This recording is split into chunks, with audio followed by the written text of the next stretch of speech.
Good afternoon. Hey, happy Thursday. Yeah, Didn't know what day it was. You almost said Wednesday, and I was going to have Thursday? to curse you. Final answer. Thursday. Happy Thursday. Hope everybody made it out of Valentine's Day Unscathed? without being in the doghouse. Anybody here in the doghouse? I'm good. Doghouse? Not anymore. Uh-oh. Freshly shorn, Jeff Russ. Uh-oh. Yeah, there was a little bit of me that hoped that you were going to come back and still have Be like, the "You know what? Autobahn on your Kinda like face. it." Like your wife was like, that's a look. This is doing it for It's me. unique. But no, he looks like, what is he called? Mr. Wooly? The little guy where you can move around with the magnets, his facial hair. Yeah. Willy, something like that. Yeah, Wooly. You have the Wooly look. Yeah, the old and magnetic shavings. we just put it all on your eyebrows, and everything else And is my just back. down. Yep, it's off the photo. Those things came on like the little cardboard Yep. slat. And if there was a back, that is where the rest of the shavings would have been. Exactly. Just right down there at the bottom, though. You're our own personal Wooly. So like God it. bless you. I like it. God bless you. I've been called worse. I probably will later. Give it time. Just give it plenty of time here, huh? All right, good Valentine's Day. If you're in the doghouse, shoot us a text. Let us know why. 503-864-6326. Yeah, let us know your failures. That's the Vancouver Ford text line. It's always good to have Misery Loves Company. I'm not in the doghouse. You safe? But yeah. I set the bar very low on Valentine's Day. I hate that godforsaken holiday. I'm ambivalent towards it, but I was getting a little worried because I ordered her present 2 weeks ago. And it was like, I got it's shipped like 2 days ago. And I was like, I paid for expedited shipping and I haven't seen an update. And then I saw when we were here mid-show that it arrived. And I was like, all right. Yeah, you're that's good. Day of. Good. Little scary, Yeah. but. Touch and go. Yeah, white knuckling that son of a gun. Yeah, I figured giving it 2 weeks was going to be just fine. Right. You know, I was like, okay, we're good here. Don't do gifts on Valentine's Day. Nothing. Just, yeah. Flowers and chocolate. No. Nothing. Card. Flowers. Card. Card is it. My wife doesn't like flowers because they They you die. get them and they die. Yeah, It's like, you paid more for flowers that are just gonna die. Yeah, wife loves flowers, so, my wife you know. loves flowers, but like the idea, like my wife is splitting the difference between both yours. She's like, oh, they're nice, but like if you're gonna spend money on something, I'd rather you spend it on something actual. Well, see, my wife loves real flowers because her mother was beholden to the fake silkies all over the place everywhere. And so, yeah, she's like, I hate those. I'll take real flowers, please. Real flowers. Yes. Out. And so, yeah. And the floral section at the old Center of Quality Foods is actually not terrible. Yeah. So what I'll do is I'll go card, write something nice in it. You know, not just a card and sign your name. Write something nice in it, and we call it good there. Whatever she wants to do for dinner, we do that. Set that bar low, and I've been clearing it for 15 years now. So we're good. We're good. Minimal effort. Yeah. I mean, the whole thing is that I say, why do I need to go all out on one day when I can show you over the course of the year that I love you and I appreciate you? And that's where a card with something nice and it works on that day. Mm-hmm. And then over the course of the year, the fact that my wife is cheap and does not like to overpay for things, flowers on another day work for her. There we go. You just spring them on her. Yeah. Gotcha. Well, that and the other thing, too, the important key to Valentine's Day is remembering that day is not for us. It's for them. You know what I mean? That's right. You're not getting anything. That's We're not right. getting anything. It's no big deal. It's the Hallmark holiday. Yeah. I did see a guy, and I was just like, that poor, unfortunate soul. We went into the Fred Meyer last night, and there was one man in the jewelry store. Oh, you saw him? And it was just it was like 6 o'clock, so he had just gotten off of work. Ooh. That guy was like, "Oh crap." And he got that expectation text over the course of the day, and he was just like, I've dropped the ball here. That poor, unfortunate bastard. He should have tried to go hit Larog earlier in the afternoon. Yeah, he for was. their store closing on Valentine's That Day. man was flying Big way too discounts. close to the sun. He was flying way too close to the sun there, and you could tell he worked close, he lived close, he wasn't about to go anywhere else. And that, I cringe to think what he ended up paying for whatever he got. So my wife and I, our first date was January 12th, 6 years ago. And that's a month before Valentine's Day. And we kind of made it like an official thing 2 weeks into it. And I wasn't sure about Valentine's Day.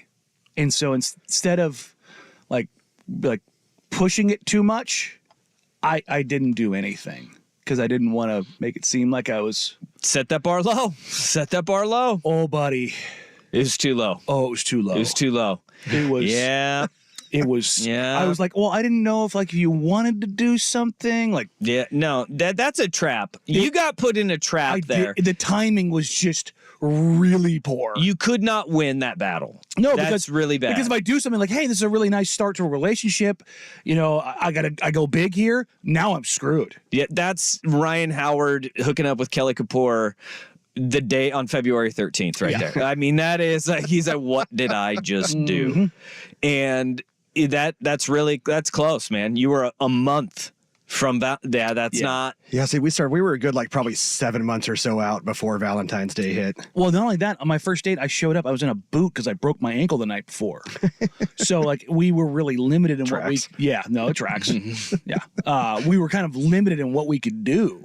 And that was her first red flag. Yeah, I trapped her. I don't think I've ever said this publicly. I didn't tell her. Oh, you trapped someone weird. Yeah.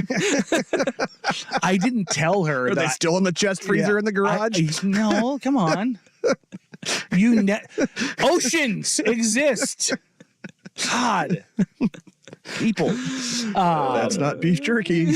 Ew. Oh, come on. That's Oh, Really? that was too far. That was too far. That was too far. That was too far. People love beef jerky, Jeff. As do I. People love beef jerky. yeah. If they only knew. But I didn't tell her that I got hurt the night before because I didn't want her to get away. That does not help your cause or trust me, case I know. in anything that was just said here. Trust me, I'm aware. But I was like, if I tell her, she'll want to Trapped reschedule, her. and then maybe it gets pushed out. And I'm like, screw this. I'm just so. And that was the first time you said, "Does this cloth smell funny?" Yeah. So I showed up at the Does this smell restaurant. like chloroform to you? I showed up at the restaurant in crutches, in all sorts of pain. And she's like, what happened? I'm like, I didn't want to tell you and have you cancel. So here I am, completely booted up. At least you got that speed bump out of the way early. You know what I mean? Oh, Danny's like, I'll take a mojito and for the lady, a roofie colada. so yeah, it was. And what's actually funny is very early in our relationship, I told her like, hey, if this ends up being a long time thing, get used to this and kind of, the injuries. So yeah, she knew. You said you cleared that one up right away. Yeah. Just like, I just want you to know. I'm like, if I make it past 60, that's kind of like, that's lucky. So here for a good time, not a long time. Okay. Well, everybody, I'm glad that we had almost in the doghouse because she was sure I shopped last minute, but I convinced her it wasn't last minute. It was close to last minute, though. It was second to See? last minute. But you got it done. Maybe not last minute, but 11th hour. Yeah, there you go. How about There you that? go. I like that. Just like dude at Fred Meyer who just looked miserable waiting for the jeweler to wrap up his gift for his significant other. You got it done. That guy got it done, and he should be praised. He shouldn't be put in the blender for it. I remember when I was younger, I went to try to dupe, and I got the grocery store flowers, but I found like a nice vase somewhere else. And What's wrong with the grocery store flowers, though? look, some flowers, I think absolutely nothing. They're all going to die. No. Sometimes they do have good stuff there. They do. Like you're like, oh, but I'm imagining the last minute flowers, they've been picked over. Oh, yeah. And yep. when you do that, don't get them. It's better to not get them. Oh, I will say, when I showed up at the old Quality Food Center yesterday, it was probably 5 o'clock, 5:15. They said that floral department was still robust. What did your Oh. face look Oh, like? Oh, I took it off. I shaved first before I went out into public. That makes- I Oh, went so you straight went home. Oh, okay. Yes. Yeah, that makes me sad. Because I say you forgot your. God, I hope somebody saw you while driving and was like, "What? Yeah. Look at the that, man. hell did I It's just like, see?" God, I hope I don't get pulled over. Everything tracks. Everything tracks. God, getting pulled over and having With to. that mustache and a giant silver Dodge pickup. Sir, do you know why I pulled you over? Is it because of the mustache? I got a good idea. I can guess. Too close to the school zone. If you got pulled over and you dropped the, is it the mustache? It would have been an all timer. Yeah, no, would yeah. have been an all timer. Yeah. Just absolute I think perfection. would have rivaled Quintel Woods trying to give his basketball card as ID. God. Unbelievable. Old Grandpa Don was a cab driver, and he would not carry his driver's license. He was the original Quintel Woods. He carried his New York Yankees baseball card in his wallet Hey, there you go. at all times. Yeah. And he was a professional driver. You don't need no driver's license. Look at this. I played for the New York Yankees. New York. Yeah, look at that. All right. Let's get to the radio program, shall we? We're already having fun today. We got Baloncesto, good, the bad, and the ugly. Drew Eubanks and Isaiah Stewart. That was a thing. It's still a thing. And we're actually getting more information on it now. The NBA is looking at this may go outside the league. Well, he was already arrested, Yeah. which you never see. No, which makes me believe that this was a sucker punch of the highest order. And that just tells you Huskies and Beefs still got that Still beef. got it, yep. Still got that beef, baby. Beef stew. You have Nurk going back at Draymond last night. And then Draymond going back at Nurk and KD. Oh, I missed that. Yeah. I missed that part. I think That's he's not said surprising. They're both weird or something. I don't know. I'll find it. Yeah, that's not a shock whatsoever. Yeah. And then we've got some football musings as well, because Geno Smith got his $12.7 million today. Yeah, I saw that get picked up as I was stuck waiting behind a train on the way in. That was a fun one. Yeah, well, that'll happen to you. You know, Hey, trains, At commerce. least I had my phone.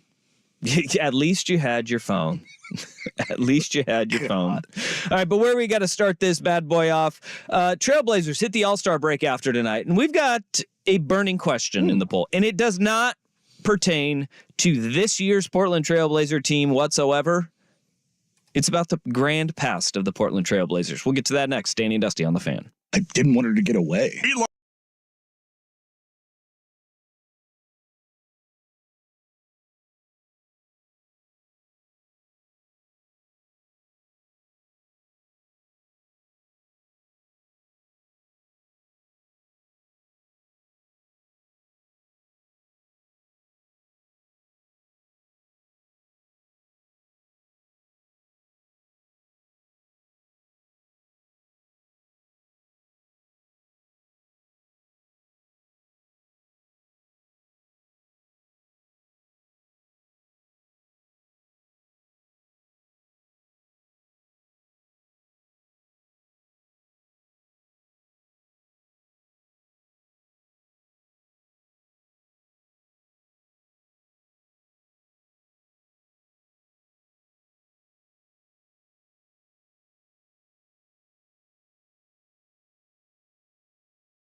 All-Star break starts tomorrow, where we will be enthralled with things like the Celebrity All-Star game. Is that a thing still? Do we Yeah. still have the Celebrity All-Star It game is. this year? Who's playing in the 2024 Celebrity All-Star game? No idea. I'm telling you right now, that was always one thing I was like, I want to play in the Jock Jams or Celebrity All-Star game. What's the over/under on the amount of celebrities I would recognize? All right, here. 2.5. I got him. I got him right here. Our coaches. We have Team Shannon and Team Stephen A. Shannon Sharp with assistant coach 50 Cent. Stephen A. Smith with assistant coaches Lil Wayne and Asia Wilson. I mean, there's at I've least... actually heard of all of them so far. Okay. The actual players outside of athletes, I don't think you're going to get. Annual AA. I don't know who that... I've never heard that name before in my life. If you get one outside of the athletes, I'll be shocked. Annual AA. Kai Cenat. Senat. Sure. Connor Daly. Is he related? Any relation to Carson? Walker Hayes. I know that. I know Walker Hayes.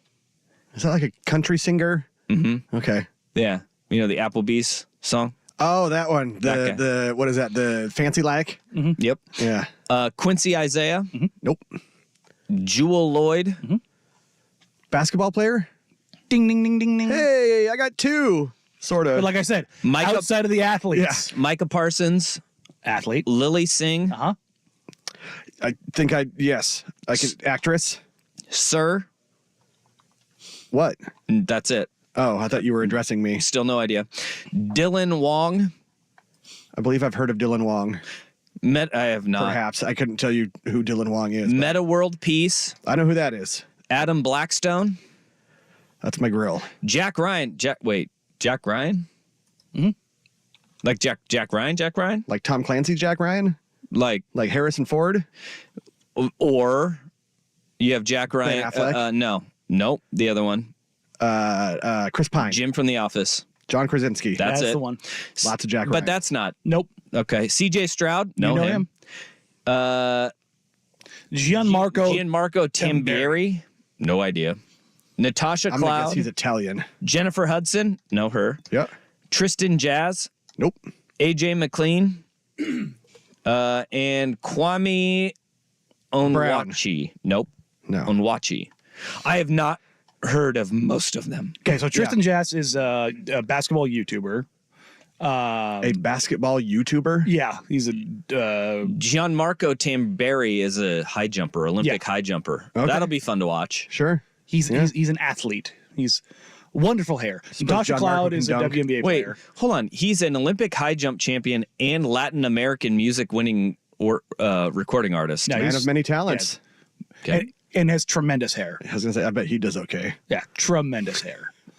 But yeah, this the group in here, Kai Cenat is a YouTuber. Oh, so we got the YouTubers, huh? Yeah, there's a lot of that in here. So Okay. Connor Daly, IndyCar driver. IndyCar driver. So he's going to be a shortman.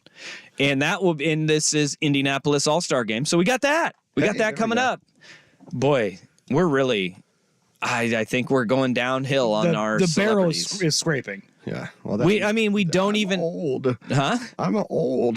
No, it's not. It's not that. It's actually not that. We don't even have Michael Rappaport anymore. No. Like, are they phasing him out of the game? We don't have Kevin Hart. Kevin Hart's too big for the Celebrity All-Star Game now? Did those contracts run out? Jeez. I don't like this anymore. But they are playing on the new LED court, and I saw a new video of that. It's pretty dope. That's going to lead to an epileptic seizure. I feel like I would get vertigo and fall over. It's a thing. It is more intense and way cooler than I even thought it would be. It looks awesome. Yeah. It looks really cool. I can't believe I'm saying this. I think we're going to be moving towards this across the NBA. I think it will be mandated within the next 5 years. Okay. You have the Ruffles 4-point line will be there. Ruffles Crunch Time will be there. Ruffles Flamin' Hot Challenge. I don't know what that is, but they're going to do it during a game. Maybe you get points for how many Flamin' Hot Ruffles you can eat. And then you get the 1 minute relay style shooting contest. Boy, this is going to be even worse than I expected, and I'm here for it all. That starts tomorrow. We got All-Star Weekend starting. Dunk contest this weekend, three-point contest, star-studded three-point contest. It's going to be fun. The 3-point contest is the one that's loaded. Yeah, nobody wants to do the dunk contest anymore. If Shaden was healthy, I think he would have done it. Jaylen Brown, Jaime Jaquez, Mac McClung, Jacob Toppin. Oh, do you mean Damian Lillard trade centerpiece, Jaime Jaquez? Yes. Oh, Heat fans are going to let you know about it. Heat fans will let you all know about it. Who's going to be in? But All-Star Weekend, it's fallen a little flat because Shaden Sharp was going to be in the Rising Stars Challenge. Yep. Obviously, his injury is going to hold him out of that. Scoot Henderson will be in the Rising Stars Challenge. It sounds like he's going to play. Which is cool.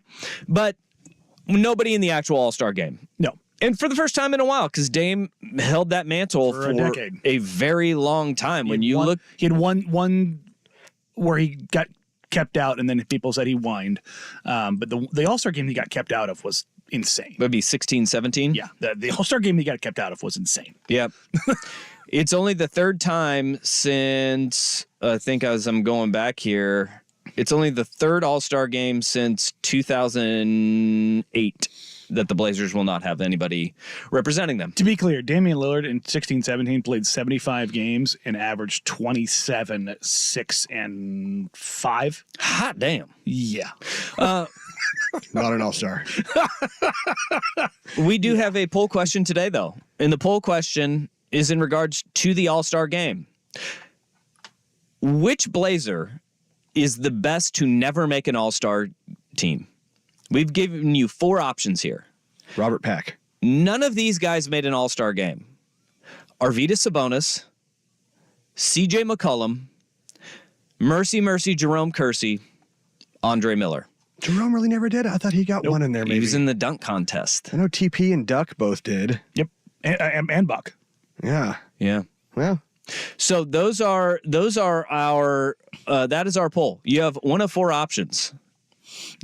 Yeah, Jerome averaged in 87-88, 19-8, 3 in almost 2 steals and a block.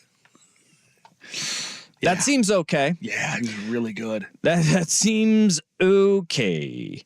But those are the options that you have there. Who is it for you on that list? Probably one of my top 5 favorite players of all time. It's Andre Miller. Ooh, Andre Miller. Yeah. So I've been covering the league now for 13 years, something like that. And the only time I have ever been like about somebody was one of the first hoop summits I ever covered right after Andre retired. And it was at Nike, and he popped by to practice. And I was like, I need to go talk to Andre Miller. I need to go talk to him. And I was like, I don't know if I can. Andre Miller is a good one. And I think he's worthy of this poll here, but Arvydas Sabonis was one of the best big men in the league. I was gonna say I'm gonna have to go with Arvydas. But where his time in the NBA was dominated by exceptional bigs, especially in the Western Conference. Well, because he came late. His entrance to the NBA was delayed. But my heart tells me Jerome Kersey. Jerome Kersey is where I'm voting because of that 87-88 season where they got Clyde and Steve Johnson in there. Mm-hmm. And I think that where you get me is that dude meant so much to those great Blazers teams. Yeah. But he just did what it was asked of him. I think he wasn't the 3-point shooter like Terry Porter. He wasn't Clyde Drexler, obviously. Buck Williams being a traditional big got him in. And Cliff Robinson also, like one of the NBA's first stretch 4s. Yeah. Yeah. Rod Strickland. Rod Strickland. Like the impetus of this was Damon Stoudemire. Sam Amick did a write-up on Jamal Murray. Is he the best player to never make an All-Star game? And obviously he's still playing and he has that time. But he put a list of people. And I was reading through it, and it's got like Cedric Maxwell, Michael Cooper, Lamar Odom, CJ's on it, Drazen Petrovic, Richard Jefferson, Arvydas Sabonis. I kept reading down this list, and I was like, that guy was a Blazer. He was a Blazer. He was a Blazer. 6 Blazers were listed of his like 15 players. And 6 of them were listed because it was Jamal Crawford, C.J. McCollum, Drazen Petrovic, Arvydas Sabonis, Rod Strickland, and Damon Stoudemire were the 7 because Andre Miller's on there. 7 former Blazers were on this list. Well, and on Jamal Murray. Holy front, smokes! the thing about him is he often gets confused because of the difference between playoff Jamal Murray and regular season. Regular season Jamal Murray, if you throw out his rookie year where he's 10 points, he's basically 18-6, 18-5 in the regular season, which is like, that's fine. But his playoff numbers are 26, 7, and 5 Whoa. on 48, 42, 91 splits. Yikes. So he actually historically has the largest increase across the board, points per game, assists per game, like total production of any player in the modern history of the league.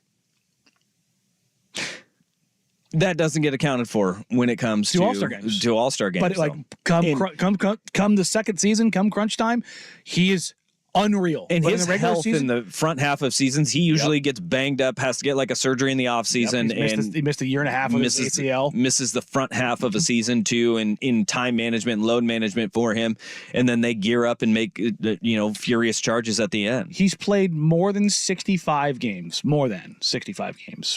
3 times in his career. Whoa. And that's through what, 8 years? 8 years, yeah. Yikes. So, and he's probably not going to clear that threshold this year. He's at 40 games played right now. All right. Current leader, Arvydas Sabonis, 66% of the vote. CJ McCollum, 21%. Mercy Jerome Kersey, 9.5%. Andre Miller, I believe you might be the only person to have voted for him at this point, 1.4% of the vote. Babe. Babe. Babe. He's getting that a solid 1.4% though. Okay. Go ahead and vote. We'll revisit the poll question coming up later. But we had the bad blood that Danny's been clamoring for continued last night. First is Russ with SportsCenter. Now, from the Spirit Mountain Casino Sports Desk, a SportsCenter update on 1080 The Fan. Your new floors are in stock and ready to install at PG Long, your Northwest flooring experts, pglongllc.com. First on The Fan, the Trailblazers wrap up the first half of the season tonight, hosting the Western Conference leading Timberwolves at Moda Center. Portland, 9.5-point underdog. Scoot Henderson is probable with a left foot sprain. 7 o'clock tip on Root Sports Plus. The Blazers are 15-38 on the season. That's the 5th worst record in the league. Pistons center Isaiah Stewart arrested for assault last night for punching Sun center Drew Eubanks before the two teams faced off in Phoenix. Police say Stewart was issued a citation and released. Round 1 of the Genesis Invitational from Riviera Country Club in Pacific Palisades. We got a 3-way tie at the top of the leaderboard. Patrick Cantlay, Jordan Spieth, Will Zalatoris, all at 6 under par. They are 2 strokes clear of Young Hoon An, Cam Davis, Gary Woodland, and Luke List. Tiger Woods playing his first competitive rounds, PGA sanctioned anyway, since last year's Masters. He is 1 under through 11 on the day. That is tied for 27. And the Pilots on the road at the San Diego Toreros. Jason Swigard, Joel Sabatka with the call. Coverage starts at 6:30 on 910 ESPN Portland. More sports scores and stories in 30 minutes. I'm Jeff Rust at the Spirit Mountain Casino Sports Desk. Spirit Mountain Casino is the place to watch and wager on pro and college games every week. Learn more at spiritmountain.com. The Fan is live on YouTube and Twitch. And now, Window Nation brings you on-demand videos. Watch Window Nation's window into 1080 The Fan.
people surprised on the Vancouver Ford text line that neither Arvydas or Jerome made a All-Star game. For Arvydas Sabonis, you have to remember probably the year he would have made an All-Star team where he was getting MVP votes, the 98-99. That was the lockout shortened season where there was no All-Star game.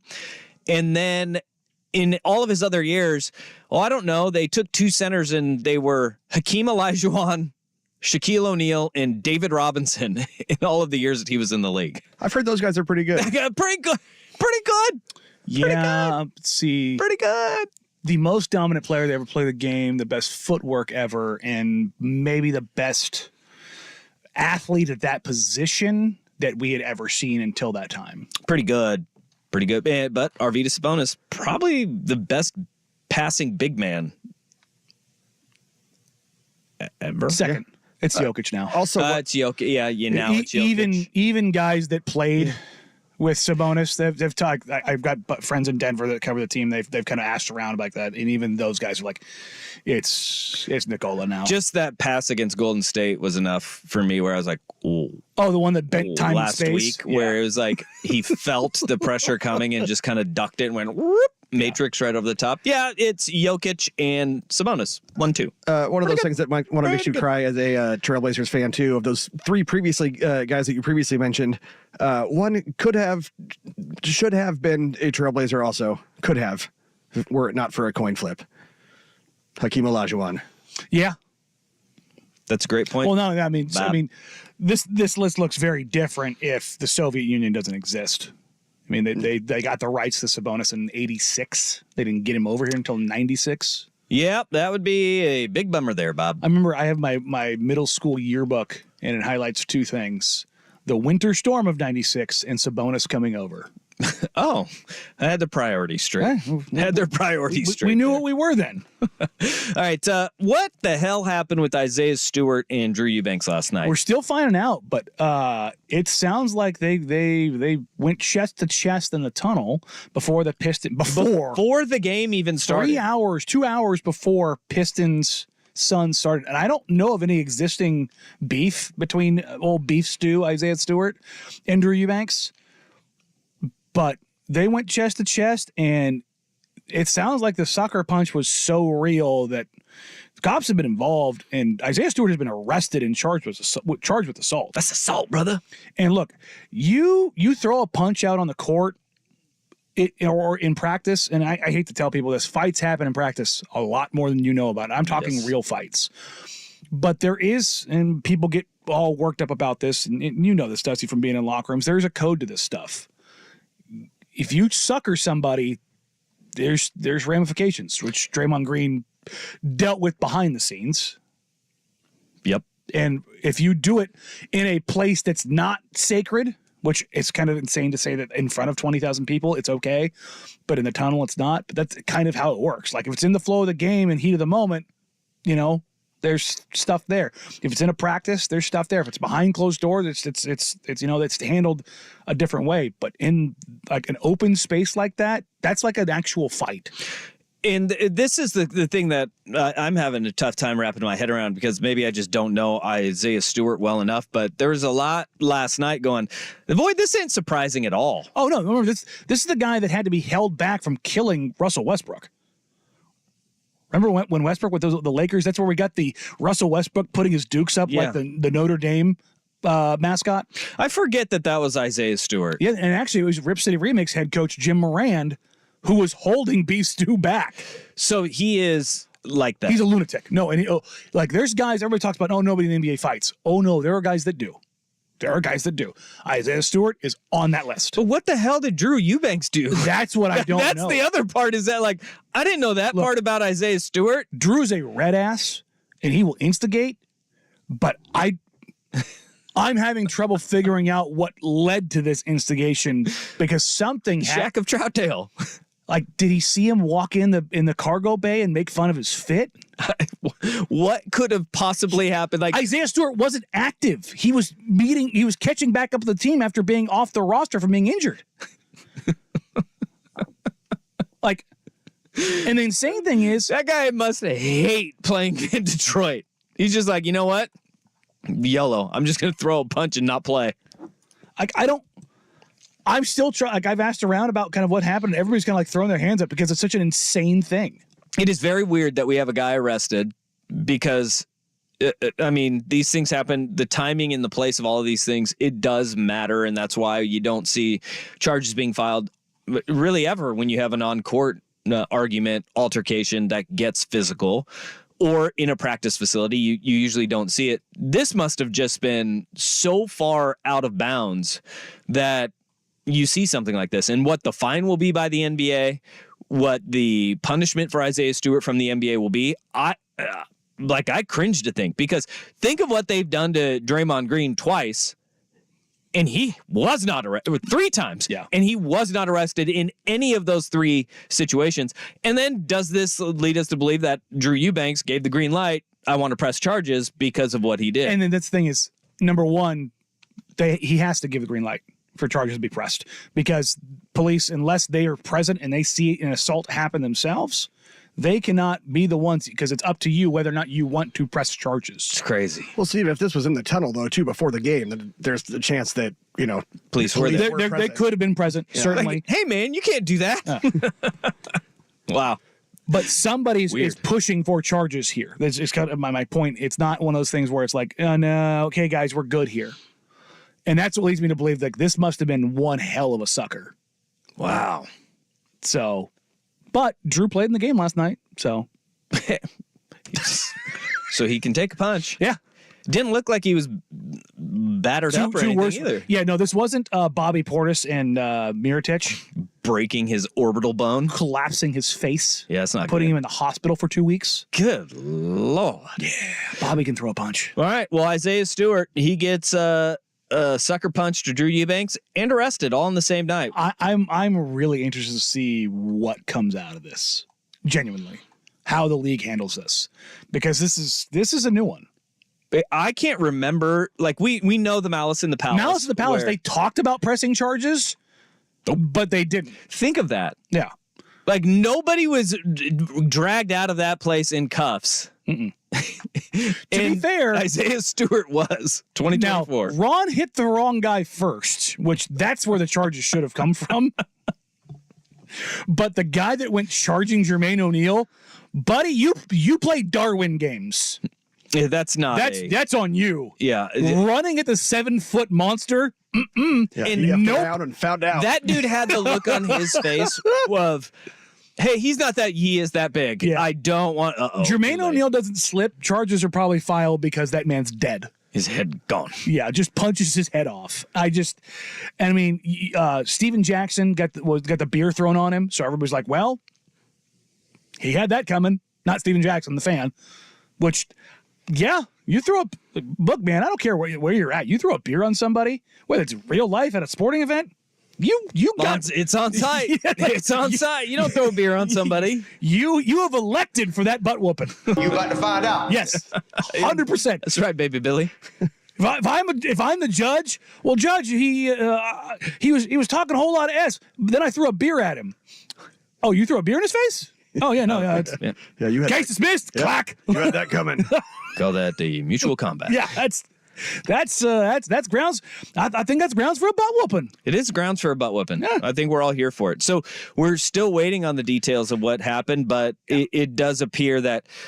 I mean, in any I need situation, the video leak. I need the video. Send a video. Send a video. Send a video. different video. Come on, somebody's got to have it. Different video. Yeah, you can just when you type in Isaiah Stewart, yeah. video starts coming out. Like it Oh, fills yeah. in that search. Oh, for it. everybody's looking for it. Well, the Draymond one getting leaked out is like it set the precedent for like, and you know, Well, there's cameras everywhere. everywhere in those buildings. Everywhere's. Everywhere's. There are. And it's only a matter of time. Can't wait to see it. We need to find out what exactly happened because I think we all look at Drew Eubanks. We're like, yeah, that doesn't make sense. That doesn't make sense. Look, Drew's an instigator, but not. Like, what if Drew Eubanks was the one in the wrong? What if he went like full Kevin Garnett and said his wife tastes like Honey Nut Cheerios? That would be worthy of getting punched. I've not heard that one. Oh no, Kevin Garnett said that to Carmelo Anthony. Yeah. Again, if I'm the judge in that situation, you said what to that man? Case dismissed. Yeah. Yikes. Kind of interested in Lala now. Try- I wonder where that came from. I mean, that's a very specific cereal choice. Well, at least he didn't say Captain Crunch. Oh, Yeah, you're it right. tears up the roof of my mouth. Come on. And there's the bridge too far. And there's the bridge too far. Teed it up. And there we go. All right. Save that one. I will. I will. We have a new low bar next on the Fan.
Well, one guy who's not hanging in when the times get tough is Georgia State head football coach Sean Elliott. This dude resigned and accepted the tight ends position at South Carolina. Going from a head coach, not to a coordinator position like Chip Kelly going UCLA to Ohio State. He went head coach at Georgia State to tight ends coach at South Carolina. At the wrong USC. He is, and what makes this even more perplexing and a little bit worse, this all came after their second spring practice of the season. He just decided, you know what? I'm out. I'm going to go coach tight ends at South Carolina instead. This has to be like either money or something's brewing behind the scenes, right? So he got paid shade over $800,000 at Georgia State to be the head coach there. The defensive backs coach at South Carolina makes $700,000. So he is taking his pay cut. He's probably $500,000-$600,000. And we're not talking a difference in taxes really, because neither one's that punitive. But what the impetus of all this is NIL. And what he said is that, you know, what the reports are and what he's saying on background to people is that in the world of NIL and the idea that you have to recruit your own roster and guys that you gave a shot, that you developed, that you turned into serviceable players, getting plucked and pillaged from your roster on an annual basis and being at a school where you just can't keep up. He said, what am I doing here? Like, I'm wasting my time as a head coach if I cannot keep my own guys that we turn into great football players that get opportunities elsewhere. And I don't fault the guy one bit for it. The timing of it is absolutely bizarre. And if I have a criticism, it is that you start 2 spring practices when all of this has been weighing on you. You do 2 spring practices and you're like, yeah, no, sorry, guys. I'm going to leave you high and dry. That I take issue with. And I think if you're a player there, you're pretty pissed about that. But all of this says is it's never been more apparent that we need another subdivision of the FBS where Georgia States don't have to worry about this sort of thing because they're not playing in that type of ball game. And in the world of NIL, I think that's where we're looking at. I think that is the next big break. You already have the haves and the have-nots.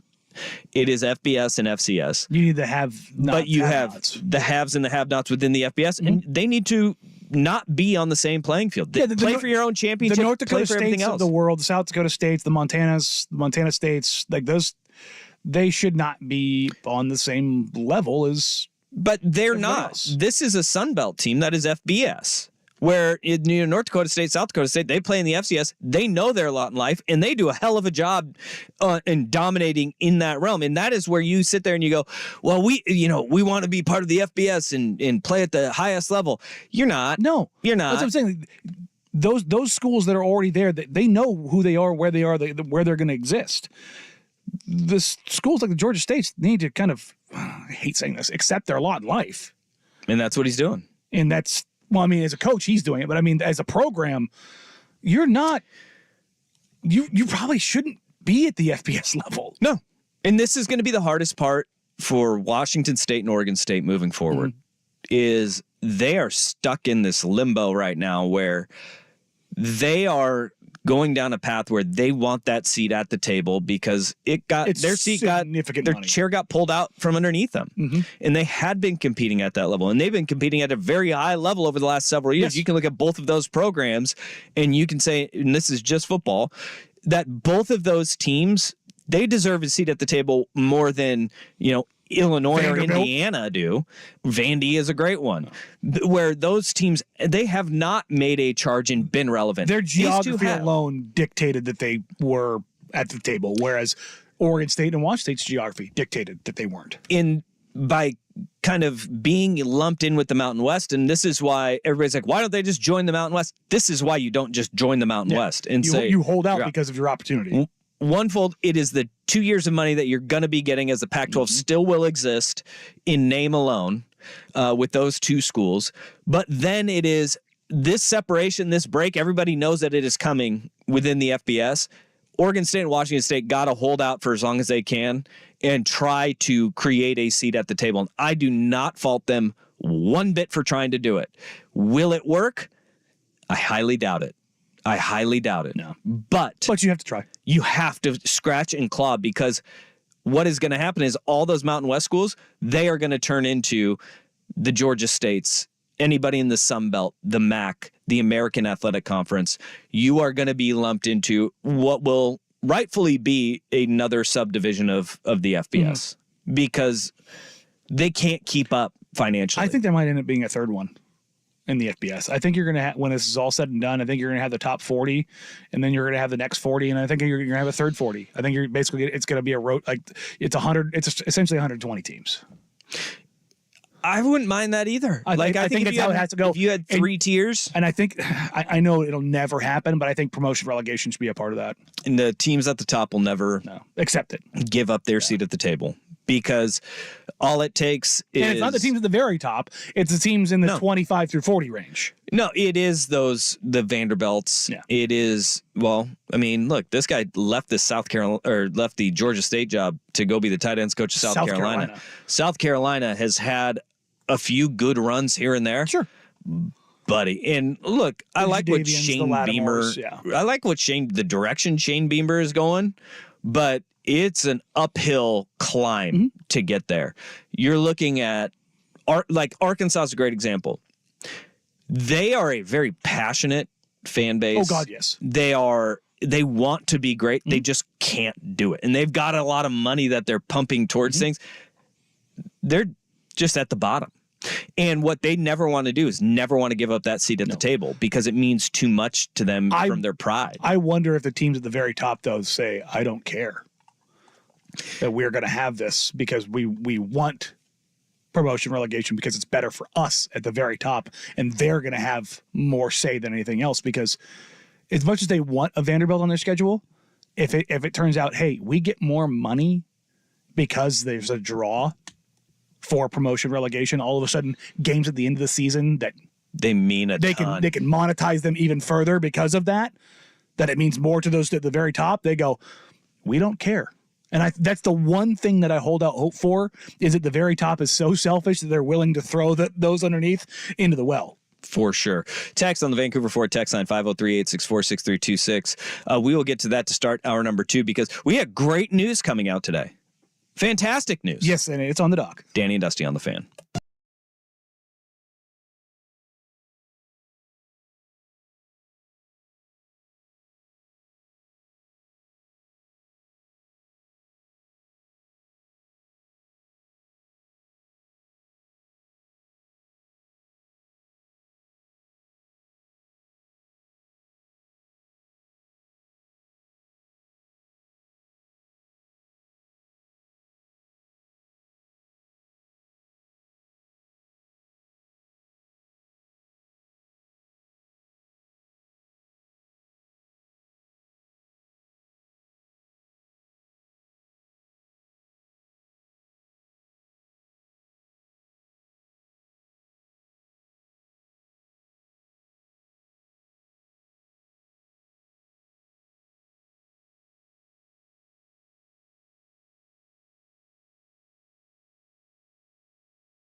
Thursday in the Rose City.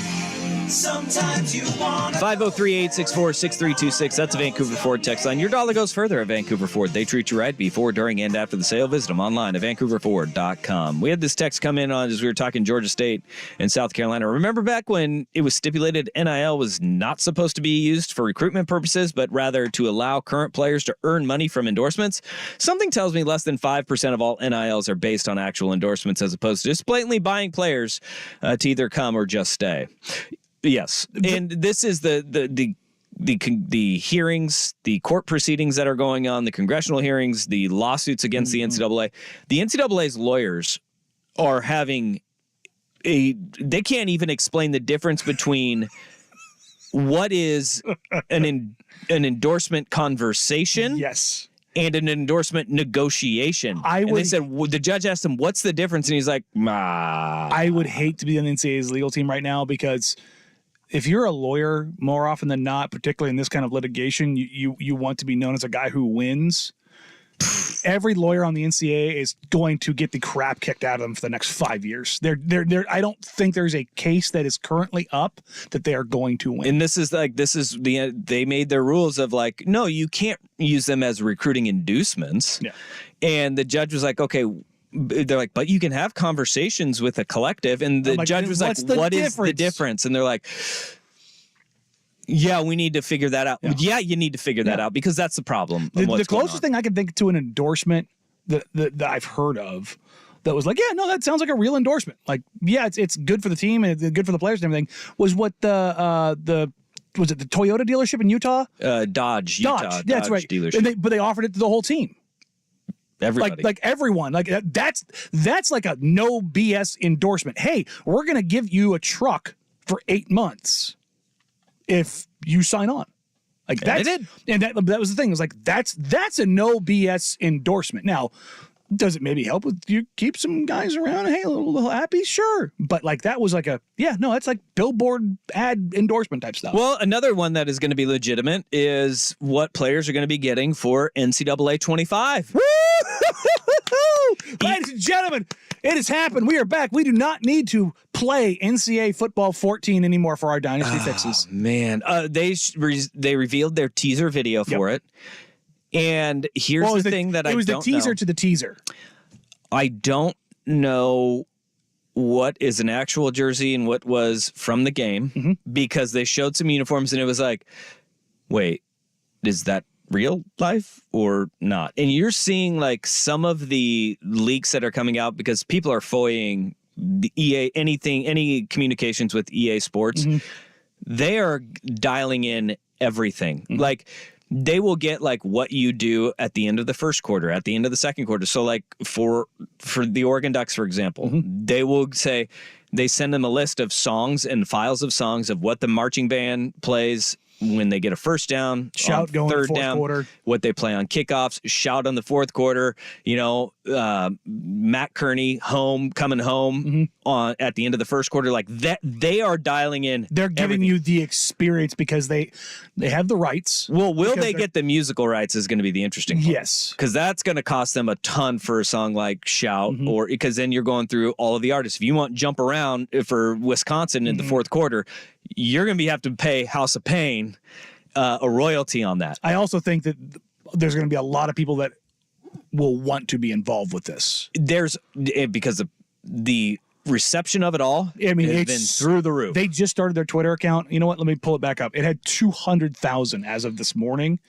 Let's check and see what they're at right now. But as it pertains to the endorsement aspect of all this, all the players, they're going to have group licensing that they will be able to put towards every player that has their actual name, their actual likeness, their hometown, all of it on the rosters again will be coming back. And that right there, that's a legitimate endorsement. That isn't just throwing money at people just so they'll go and play somewhere. It is going to be, but here's the thing. These schools, I think, are going to be pushing for all of whether it's a musical artist that they're going to want everything. They're going to push it because then it becomes a recruiting tool to be like, hey, this is Autzen, this is Reeser, this is Husky Stadium. This is what it's like. This is what it's like on game day, and they can move on from there. It's going to be awesome. Yeah, no, look, this is everybody talks about the reach of Madden. NCAA football look, Madden is the game that sells. NCAA football is the one that has the biggest reach, and it's the one that, like, I know guys my age that still play their dynasty runs on NCAA 14. Like, they still fire up their Xbox and play that. We had a group conversation with my roommates from college because we used to do that same thing where all of us lived in the house. We all had a team. We had to randomly pick our team, but we would play dynasty mode. I had Rice. And mine was Minnesota. Hey, that's better. Yeah. I had Minnesota, and we randomly pick our teams, and then we'd have to play through dynasty mode, and there were fights over recruits. No, you need to play your game today so we can move on to the next week. Yep, dumbass. Yep. And we all had to schedule each other. We had the group text with my college roommates of, "Hey, are we all gonna have to get new Xboxes?" And overwhelmingly, it was.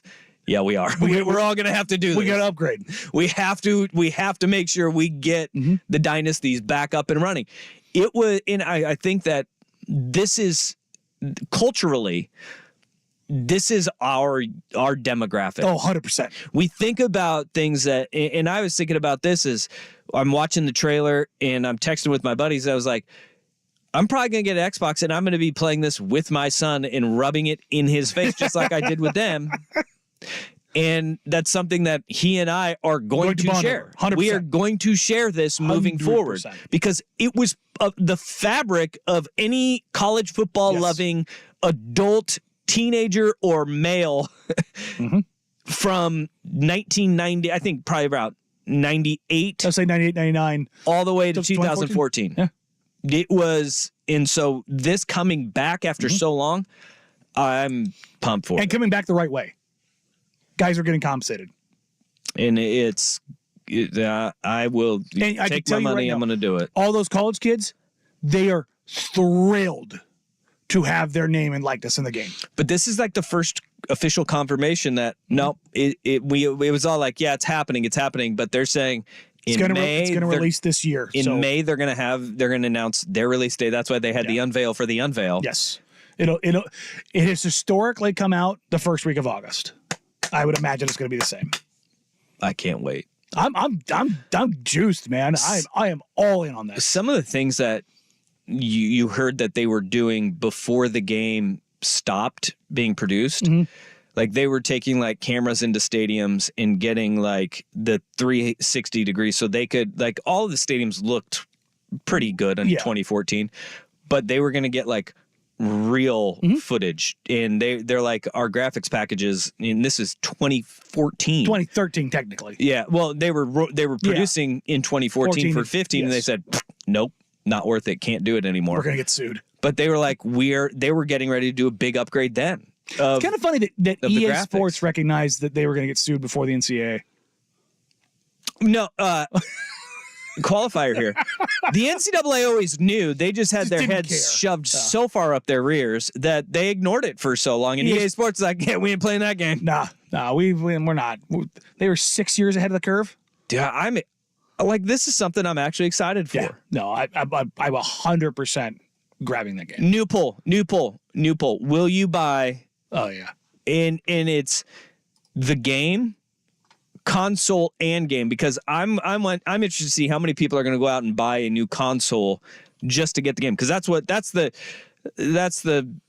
lot in life that I'm served up right now. My Xbox is so damn old. They won't even make it for that anymore. I have like the Xbox 360 at this point. I don't even have like the Xbox One because when they stopped making NCAA football, I was like, out. I'm done. We'll see how many people are going to. Will NCAA Football 25 make you go out and buy a new console to play it? No. We need the options. Oh, okay. We need the options of just the game, have the console and game. No. Gotcha. Because I think there's a lot of people that are going to go out and buy more Xboxes or PS5s or whatever just in order to do this. Just to play the games. Because I know you have a new one. You game? I've got both. I've got the Xbox Series X and a PS5. Damn. Yeah. Where do you find the time to do that? Very late at night by myself. He doesn't have kids. True gamer. True game. That other part of it, I don't have kids. Yeah, that's a game changer, finding those hours. Honestly, the time that I play the most is after games. I'll get home at 11:30 and I'm not going to sleep for 2 hours. And if I'm not watching tape, that's the first thing I'll do. I'll throw on some 2K or. Ooh. I got the PS5 solely for 2 games, for God of War and for Spider-Man. They're just incredibly fun to play. Spider-Man, fun game? Oh, buddy. Okay. You can sit there and just swing around the cities and just have fun. That's a drop. That's a cool that's a drop. Yeah. You knew. I was going to say take an edible and swing around the cities, but Oh, wait. Hey, yo. I think we're in on this. Oh, 100%. We're in. Hundo I percento. don't know if Rust is. No. Yeah. That's a big no. See, and that's where the line is. See? Right Yeah. there. It was when you started getting into the games like 98, and then from there it was just kind of like, It's more of just, I couldn't even tell you the last time I played a video game outside of like the dumb little mini golf game on my phone. I just, it's like Sweet Brown says, ain't nobody got time for that. tell me more about this mini golf game that you're playing, Russ. Like, are you just sitting there just lining up putts all day long? Yeah. Is that what you're doing on your phone in there? Oh, no, not right now. I'm working very hard. Determined. Hard work. All right, staying in football, the Seattle Seahawks do right next on The Fan.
We discussed this yesterday, the fact that the Seahawks had a bit of a question mark that they needed answered by Friday, and they did it today. John Schneider and company, probably listening to the show, they picked up the option on Geno Smith, informing him they will keep him on the roster through the end of this week, meaning his guaranteed salary for 2024 bumps up to $12.7 million. Nice little chunk of cash. Yeah, it's not too shabby. But it's also great value for a starting level quarterback in the NFL. And whether you believe that they are going to draft a quarterback or not in this draft, this doesn't change that in the Seahawks' mind, because they can still go through this evaluation. And at $12.7 million with a 9.6 roster bonus coming in mid-March, I believe, you have Geno Smith is a bargain for a team that, if you're scraping the barrel to try and find a starting level quarterback, you can get Geno Smith at a pretty reasonable price on the trade market as well. So for the Seahawks, this really was not that tough of a decision, but it was one nonetheless that for Geno Smith in the Seattle Seahawks, it makes sense for both sides. And if they draft a quarterback, I think this is when we start seeing whether or not Geno may want to ask for a new change of scenery. Not only that, a little bit more cash. Well, you could, give him more cash, but at the same time, Ryan Grubb introduced as the offensive coordinator today, and I saw that he had a press availability.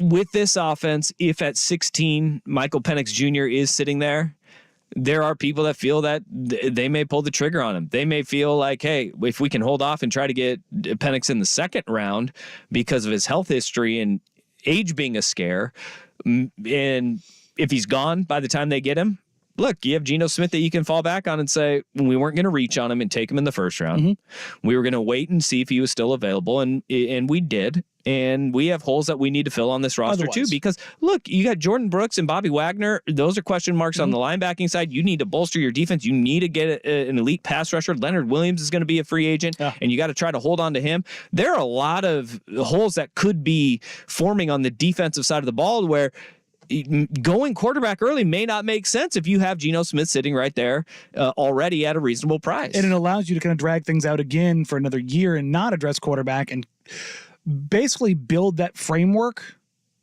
to where all you need is the quarterback, which seems to be the way that teams are going about things. I mean, you just kind of look up and down the board and the teams that have been built recently. That's the way to do it, is if you don't already have the guy, you build the framework and you go, all right, now we try to figure it out. Now it's the hard part. Now the really hard part. And this is a year of obviously massive changes within the organization. Mm-hmm. And top to bottom. If you can stabilize it in any way possible, Geno Smith, by all accounts in regard, is a guy that is trusted in the locker room, is not an issue in that locker room ever. And holding on to him, I think we may see Geno Smith enter the 2024 season, regardless of who they draft, quarterback or not, be the starting quarterback to start the season in 2024 under Mike McDonald. And I wouldn't be shocked one bit if that's the case. And at the same time, that's a really good trade piece, though, too. If you do go young, you do say, we're going to hand the keys over to a rookie and let him run this offense, because you can get value to maybe fill some of those holes that may be missing on that defensive side of the ball. I think they go all in, try to keep on a hold of Leonard Williams. Mm-hmm. Mike McDonald is a guy, you get a defensive-minded head coach who's really damn good at what he does. You have that in your hip pocket there. I think that the future could be really bright for the Seahawks franchise on the offensive side of the ball, even if you just keep with Geno. Yeah, I mean, you've got plenty of weapons with DK and Jackson Smith and Jigba. Lockett's probably aging out a little bit. You probably want to try to find something else there additionally to kind of unlock things, whether it's the tight end spot or in the backfield. But, I mean, they've made decent picks at the running back spot. They just haven't been able to stay healthy. That's been their their biggest bugaboo there. You need to address the interior of the offensive line. And as great as B-Wags was last year, and he was tremendous. Led the NFL in tackles. He's still that dude. Too shabby. He's going to age out, and he's going to hit a cliff. And it can fall really fast. And so as much as him coming back was great, and he's a first ballot Hall of Famer, and I love him. He's absolutely tremendous. No matter what system you kind of plug him into, you have to make that cold, calculated decision about what you're going to do there. And like you said, the pass rusher. What's interesting about this draft is this is the first draft in a while where you don't look at it and go, "There's a pass rusher here that's going to wreck teams." Like there's some good guys. If you believe in Jared Verse and his physical tools, he's a little bit inconsistent, but there's nobody in this draft, like there's no Will Anderson Jr. where you're like, hey, this guy's going to be a terrorist, it's right out of the gate. You got like Lotu Latu from UCLA. You got Chop Robinson from Penn State, but it's like who both have injury concerns. And you're sitting there going, yeah, but where do we go here? So if you're Seattle, you go, well, as much as we need that, we can also wait on that too, because it's not this cream of the crop, but they do have a ton of interior offensive linemen in this draft, which again, you've addressed your tackles, you get the ability to if all of a sudden Geno Smith's clean every game, how much better does he look? And here's the other question. If you are a coach or a general manager and you are going to come into an organization and you have your choice of Daniel Jones at $40 million in building your team, or Geno Smith at under $13 million to build your team, which one are you taking? Geno Smith. And so you kind of look at the situation that you're coming into if you're Mike McDonald, and you've got Schneider, who has done incredibly well in the draft. Year after year after, really the only misses they've had have really been at the health of running backs. When you think of this draft and kind of the positions that every team needs, like that edge rusher type, where looking at this draft, it is really weird because you got like Dallas Turner from Alabama and the guys Latu and Robinson that we mentioned, but there is a big fall off in a lot of these categories. The teams that are smart and draft well, they are going to shine in this year's draft because you have teams that are going to reach on quarterback. You have teams that are going to reach on pass rushers, tackles, pass rushers, tight ends too. After like Brock Bowers, it's a cliff to tight end too, where you don't have like a Luke Musgrave lurking in the shadows. It's a big drop off. There's going to be teams that reach, and then there's going to be the teams that are nails in the draft evaluation because they're going to understand the depth of position. Because if you want another wide receiver, you can wait a long time and still get a really good. This is a very good wide receiver draft. So deep.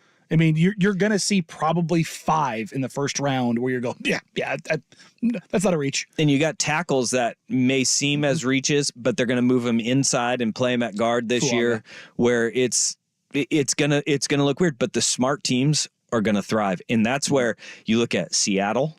They have a history of talent evaluation and drafting really well. The Houston Texans. Ooh, boy, have they cleaned up. The Kansas City Chiefs. The San Francisco 40, the 2 teams that play in the Super Bowl. The Bills. You have Steelers. I think the Chargers are going to be really damn good this year too in that regard, because you have Harbaugh coming in, who has intimate knowledge of almost every single one of these top prospects, from recruiting them in high school, planning for them in college, and that is a huge benefit for guys as smart as Jim Harbaugh is. Do the Raiders, and not even selfishly, do the Raiders get smart by adding Telesco, who is drafted brilliantly for the Chargers for the last decade? He's done a really good job. He has done a really good job in LA and kind of just blocking out a lot of the noise too. Can he overcome the dumb of the organization? Well, some of it though is he gets high-end players and he rolls the dice on injury concerns, and they're injured a lot. It happens, and that's kind of what's been the Chargers, is that part of it. So, oh man, it's gonna be fun though. It'll be a fun ramp up, and I think this is a really exciting offseason if you're a Seahawks fan. Yes, because of Mike McDonald coming in, because there's real hope. You have talent. You're not bereft of talent. No, you're banged up on with your tackles on the offensive line this year, but you know that you're solid there. You're Corners are great. nails at wide receiver. You got good young corners. Your running back position, if Kenneth Walker gets healthy and stays right, you're okay. You are now sitting there going, all right, we need to pick and choose which guys we value and which guys we can replace through this draft. And you could replace it in pretty short order there in Seattle. We'll see how much the Pete Carroll influence pull to Bobby Wagner, and if he's just like, we're going to see. I'm good here. Woo. Coming up next, what if I told you the door falling off the plane wasn't the worst thing to happen to plane and passengers over the last month? But first, here's the Big Kahuna with the Sports Center update. Now, from the Spirit Mountain Casino Sports Desk, a Sports Center update on 1080 The Fan. This update brought to you by Vulcan Design and Construction. Check out their award-winning outdoor living designs or schedule your free design consultation at vulcandc.com. First on The Fan, the Trailblazers wrap up the first half of the season tonight, hosting the Western Conference leading Timberwolves at Moda Center. Blazers are 9.5-point dogs. Scoot Henderson probable with a left foot sprain. 7 o'clock tip on Root Sports Plus. Portland 15-38 on the season. That's the 5th worst record in the league. Pistons center Isaiah Stewart arrested for assault last night for punching Sun center Drew Eubanks before the two teams faced off in Phoenix. Police say Stewart was issued a citation and released. ESPN's Adam Schefter reporting quarterback Geno Smith will remain on the Seahawks roster as his $12.7 million salary becomes guaranteed tomorrow. LSU running back Trey Hollis has been arrested and charged with 3 felonies, including attempted second-degree murder in connection with a February 9th shooting. Round 1 of the Genesis Invitational from Riviera Country Club in Pacific Palisades. At the top of the leaderboard, all by himself, Patrick Cantlay, 7 under through 16 holes on the day. Your clubhouse leader is Cam Davis. He's 1 stroke back at 6 under, alongside Will Zalatoris. Tiger Woods playing his first PGA event since pulling out of last year's Masters is 1 over on the day through 15. That's tied for 56th. And the Pilots on the road at the San Diego Toreros. Jason Swigard, Joel Sabatka with the call. Coverage starts at 6:30 on 910 ESPN Portland. More sports scores and stories in 30 minutes. I'm Jeff Rust at the Spirit Mountain Casino Sports Desk. Spirit Mountain Casino is the place to watch and wager on pro and college games every week. Learn more at spiritmountain.com. Live, local, and free. No subscription required. Portland's sports leader is 1080 The Fan.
It's time for today's worst day on the web with Danny and Dusty on Odyssey and 1080 The Fan.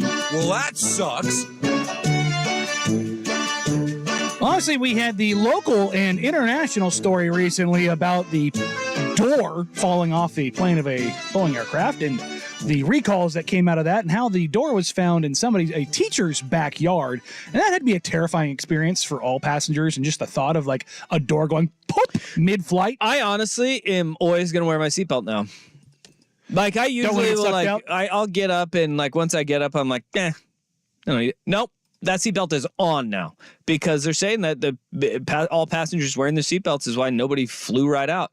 Dude's shirt came off, which I have questions about the structural integrity of the clothing that he's wearing. That seems how like that happens. That sounds like a shirt that was intended to come off. Well, those buttons were already hanging on for dear life. And from the way that the story was told by the lady who ended up like sitting next to him, like he crawled over and like sat next to another woman a row back, and apparently like they couldn't talk because it was too loud. And so they were using like the Notes app on her phone to communicate. And on the Notes app, he said, "You want to take a selfie?" It's like, all right, this dude was definitely buttons open. This shirt was barely on. Oh, yeah. It just came flying off. This guy's all vibes. All right.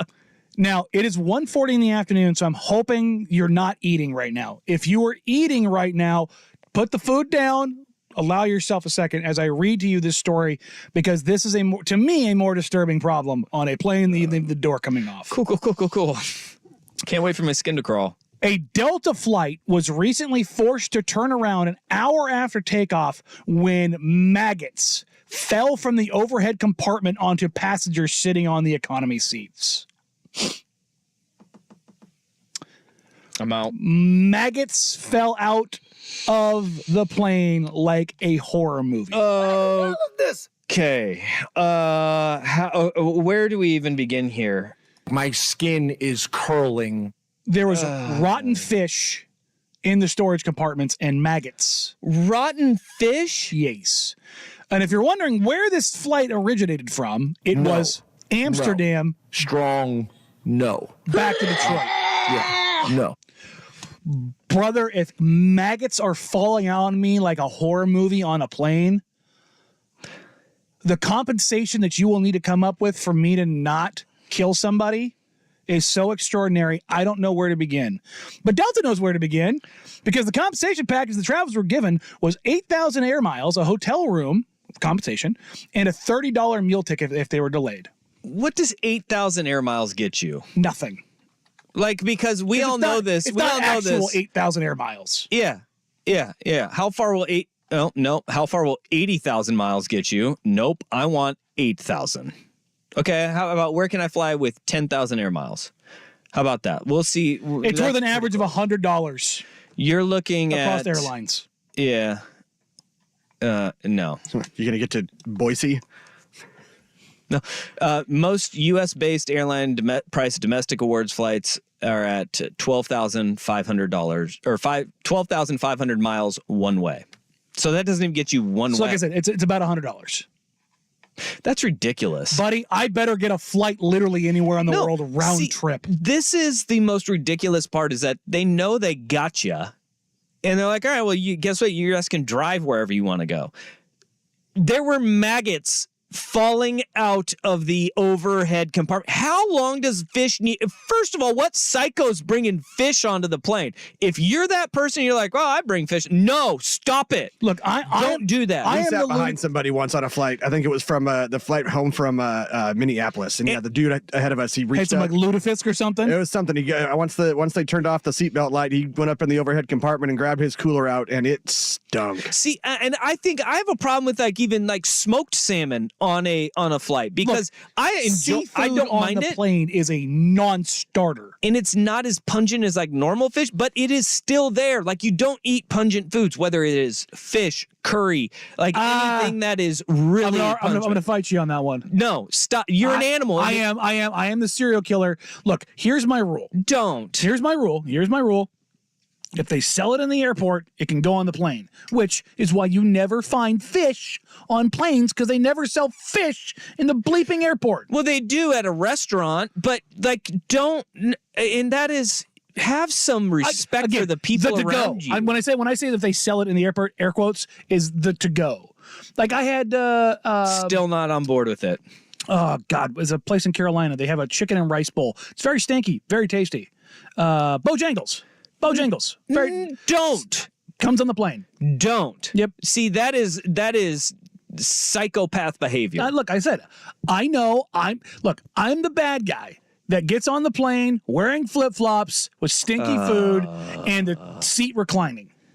Shoes off on a plane is also weird. Look, Nobody wants that. I don't take them off, but flip-flops or Crocs. I do not fly with stuff holding like all tight on my feet. I don't like it. I am not. You are the worst travel companion. I am. Like, You're I know. The people, I get it. you are the person nobody wants to I get sit it. next to But, on a plane. well, here's the thing, though. As bad as that all is, I take a copious amount of drugs and I smash up against the window and take up the least amount of space a fat guy's ever taken up. Because I just smush over against the window and pass out. That's okay. See? That's okay. Yeah. I may tilt Stinky food though, you eat that before you get on the plane. And if you are in a situation where you're like, hey, I only got bring it this on the really plane. stinky food and I'm in a tight crunch, then guess what? Probably shouldn't eat before you No, get on that no, plane. You need to plan better. No, the only this time is I on bring- you. But everybody else around you on this air compressed tube of death has got to suffer because Yes. you didn't plan enough No, time. it is planning. Because the only time I bring food on the plane is on long flights. It is then don't bring stinky food. If you're planning it out and Best you're like, be you know wrapping what? up a PB&J. I'm gonna bring the stank food. That is crazy behavior. Crazy behavior. I did the Are we gonna have poll number 3? The worst- Is it okay to bring pungent food on a flight? The worst thing I ever brought on a flight, and I'm going to admit this one, was from Papa Do's at DFW, Okay. deep fried alligator. Oh, I bet that tastes really Oh, good. dude, it's so good. They have their own little special sauce for it, but yeah, it's got a distinct smell. Oh man, The deep fried alligator bites, yeah. maggots though. Yeah. How long were they in there for to Bro. get the maggots? Like, was it something that somebody Even had just the sound of the word sends the shiver down my No, spine. like recently? Is it something that was recently put in the overhead bin, or was it something that was like stuck there and they just didn't clean it? I don't know. There's not a lot of clarity on this. This is bad. But yeah, it's just, boy, it's a lot, man. It's worth way more than 8,000 miles. As I'm saying, if maggots fall on me, somebody's losing a limb, life, or I'm getting paid a lot. Yeah, that's not. $100? No, absolutely, See. unequivocally not. This one, PDX has Moe's, and I brought clam chowder on the plane. Oh, one that's time, nasty and behavior. My stepdad gave me so much crap. Never again. You have a good stepdad. Yeah, see, You have a good stepdad. clam chowder. That's a particular stink. Because you could just like. Also, soup on a plane. Yeah, that thing is just coming right out of the container. Yeah, that's a move. Oh man. Like, yeah. We need to plan ahead. This one. What about poopy diapers? Poopy diapers are fine It because it you're happens. a parent. There's nothing you can do unless it's your poopy diaper. Yeah. Now, I mean, then we like can if you're coming back from Vegas and We you have know some. We we could had to have throw some- you in a diaper because you're still not okay. We had the on the flight to Vegas one time. We were in the far back row, and the other side of the aisle was the restroom, and somebody Oh, blew it up. destroyed that joint. And like the flight attendant was walking up and down the aisle, waving around the bags of coffee grounds to try to get rid of Eat the that smell. up. I mean, it was awful. All bets are off on a flight from Vegas. But Yeah. if you're talking stinky food, you have an obligation. You cannot bring stinky food on a plane from Vegas, Cabo, Puerto Vallarta, Cancun. Like you absolutely cannot do it because everybody on that plane is hungover. I brought food on from it was not seafood. I brought food on from Bubba Gump Shrimp from Puerto Vallarta. See, you're not helping yourself with being like the worst I person told to be you on a I'm plane with. terrible, but in all fairness, Well, but you don't think about the other people. I do, but I didn't care. Again, So he doesn't. that is no. That is not caring. I had a woman who had not a newborn, but a very young baby that was sitting next to us, and we had no spot. We had a space in between us in the seats. We changed seats with them so she could have more space and change the baby and everything else. Kid screamed the entire time. And I'm sitting there thinking, you know what? I feel like this is my trade-off. Is the screaming kid for bringing the food on the plane. So I felt bad. No, I felt bad. Still no. One thing you can control, the other thing you cannot. Well, you could just not bring the kid to Mexico. Oh my gosh. Just saying. Parenthood is going to be. I can't wait for Parenthood for you. Yeah, I'm not going to. It is going to I'm not be going to take my kid to Mexico at 2 years old. It is going to be Not gonna be a thing. absolute. Sometimes you don't have a choice. Sometimes you don't have a choice. Well, I guess my wife's staying behind. My sister got married in Mexico City, and my son had both. He had both types of pneumonia. He had the viral and the bacterial pneumonia, and he was running like a fever of 103 on a flight back from Mexico City. Guess what that kid did at 2 years old the entire time? Oh, no way, with their ears popping for their first time in their life? There was one person that said something to my wife, and she looked over at him and she goes, "Do you think I want this?" And then two other people around this person Gave him the elbow? spoke up and were like, "You need to shut up because she's doing everything she could." Yeah. And it was like, that was, whoa, buddy. I thought my wife was going to kill him. The crazy Russian in her came out, and I was like, Oh, Vlad the Impaler? you don't want to mess with her right now. You don't want this smoke. I can tell you right now, there's nobody in women's college basketball that wants to mess with Caitlin Clark as she is getting ready to set an all-time NCAA scoring record. The price of admission is crazy. We'll get to that and more coming up on Danny and Dusty, 10 the Fan.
Caitlin Clark has a chance to break the NCAA women's scoring record tonight, 5 o'clock against Michigan. Breaking Kelsey Flume's not long-standing record, but longer-standing record. Yeah, isn't it Kelsey Waller now? Or is she married to Darren Waller? She is. Kelsey Plum, but also, Darren Waller. That's a little. There's stuff going. Oh, they're not married? Darren Waller's going a little crazy. Uh-oh. Yeah, that'll happen. Maybe that'll probably pop up in a worse day, probably relatively soon. That's it. But Caitlin Clark is about that life. She is an absolute. When you hear like the women's sports needs to get more traction and needs more stars and like this, she is that. She is tremendous. She is the Steph Curry. Like as much as I love Sabrina Ionescu, University of Oregon, and her shoes are incredible and branding, the level of player that Caitlin Clark is, she is the Steph Curry to women's basketball. She is incredible. Her scoring ability. Unfortunately, the Portland project to try to get in the WNBA team has been put on a hold because she would be an opportunity for them to maybe get her in the draft. Pick would have been nice. Or Juju from USC in 2 years when that comes to fruition. I mean, that's a little bit sideways, but that's neither here nor there. The get-in price average right now is $400 for that game. See, I'm going to have to text my high school track coach, Jim Smith. He flew from Oregon to Iowa to go to this game. To go to this game. I wonder what he paid to get in the door. What he's going to be paying to get in the door. So the cheapest that are out there were Ticketmaster $285, StubHub $251, Vivid Seats $237, SeatGeek $217. Ooh. But those were kind of the opening prices. This is when they had the big game in Nebraska. $400 was the get-in price there too. Yeah, and that was wild. She was 38 points away for that one. Yeah. People were waiting a mile and a half in line. Mm-hmm. This is nuts to think of the popularity of Caitlin Clark, Iowa women's basketball, what they've been able to do. But remember, they were in a tight game with Nebraska. Mm-hmm. They were chucking up shots all over. She was not the one shooting, and Nebraska beat them on Sunday. And that's the thing is, the depth of women's basketball at the top end is still not there. But with players like Caitlin Clark, that's where you're hoping it comes, is that the exposure of her game to more and more women helps to continue to grow the game. What's really interesting about... They hide her on defense, though. Yeah, I mean, she's Steph. She's shooter. She's Steph Curry. She's a shooter. Yeah. But what's really interesting about women's basketball, think about the best programs that have existed so far. Tennessee, UConn, Iowa, South Carolina. They're prestigious universities in a sense, but they're not what you would think of as far as like national brands. And it's been very interesting to kind of watch those brands become so powerful. Hell, Oregon. They are, what they do is they have great coaches that develop talent. And when you get in, it's incredible to see the growth that they have. Mm-hmm. I mean, it is, when you have a coach and that's the thing is that you're talking about like Dawn Staley and Pat Summit and Gino Auriemma. These are they're national team coaches. Yeah, like these are the Greg Popoviches of the world, the Coach Krzyzewski's, the Bobby Knights, like that's who they are. And I think that what we kind of see here is we are still at the infancy of what, women's sports and the hierarchy and the pecking order. This is exactly where college football was, but it was 100 years ago. Yeah. I mean, why would the University of Alabama be a school that is a marquee school in football? Mm-hmm. It doesn't make sense. No. I mean, Georgia does because it's close to Atlanta. Sure. But Alabama's in the middle of nowhere. But Bear Bryant built a behemoth there. Yep. And it was the exact same thing. If you go back to John Heisman at Georgia Tech, they were a football powerhouse in Atlanta, no less. You have Newt Rockne in South Bend, Indiana with the Notre Dame football program. Like this is where it was the exact same thing where they were the best coaches of the time. And we still regard a lot of these programs as the blue blood programs of football because of their impact that they had 100 years ago. And you take a look around women's college basketball in particular, because we might find time to talk about men's college basketball and the shape that it's in right now. And ladies and gentlemen, it's not good. But I mean, even locally, you've got Cam Brink, who was at Mountainside, who's at Stanford right now, who's going to be in the WNBA. She's likely going to be a top 5 Playing pick. for Tara Vanderveer, who is one of the winningest coaches of all time. The winningest coach of all time across all of basketball. But you see how the game is changing and how the influence and the growth of the game. There's a I want to say she's a junior in high school. Forgive me for not remembering her name, but the people who are still holding out on women's basketball, like, oh, they don't dunk. There's a 6'4" girl right now that is out there like cramming on dudes in high school.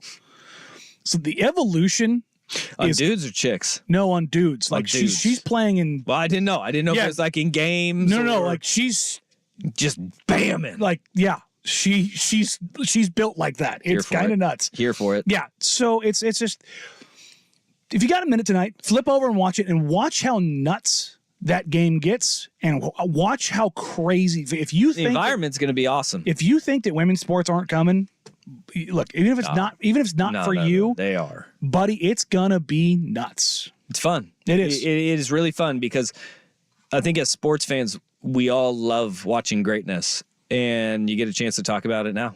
I mean, you're talking about greatness with Caitlin Clark. She's going to go to the WNBA, and she's going to be a superstar. It's going to be nuts. That's going to be great. And it looks like, Nike's going to probably be in front of the line for her too. But if you're Adidas and you want to start getting in on the women's sports, they have a massive hole in their lineup of endorsers. And they do not have, we were talking about this with Dame when he came back. Like, Dame is their basketball endorser. If Adidas throws backs up the Brinks truck and throws all the bags of cash at her, that's a great place to start with their women's basketball line. Speaking of basketball, the nerds are taking over. Nerds taking the game back. Coming up next year on Danny and Dusty, 1080 The Fan.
number 3 on 1080 The Fan, Danny and Dusty.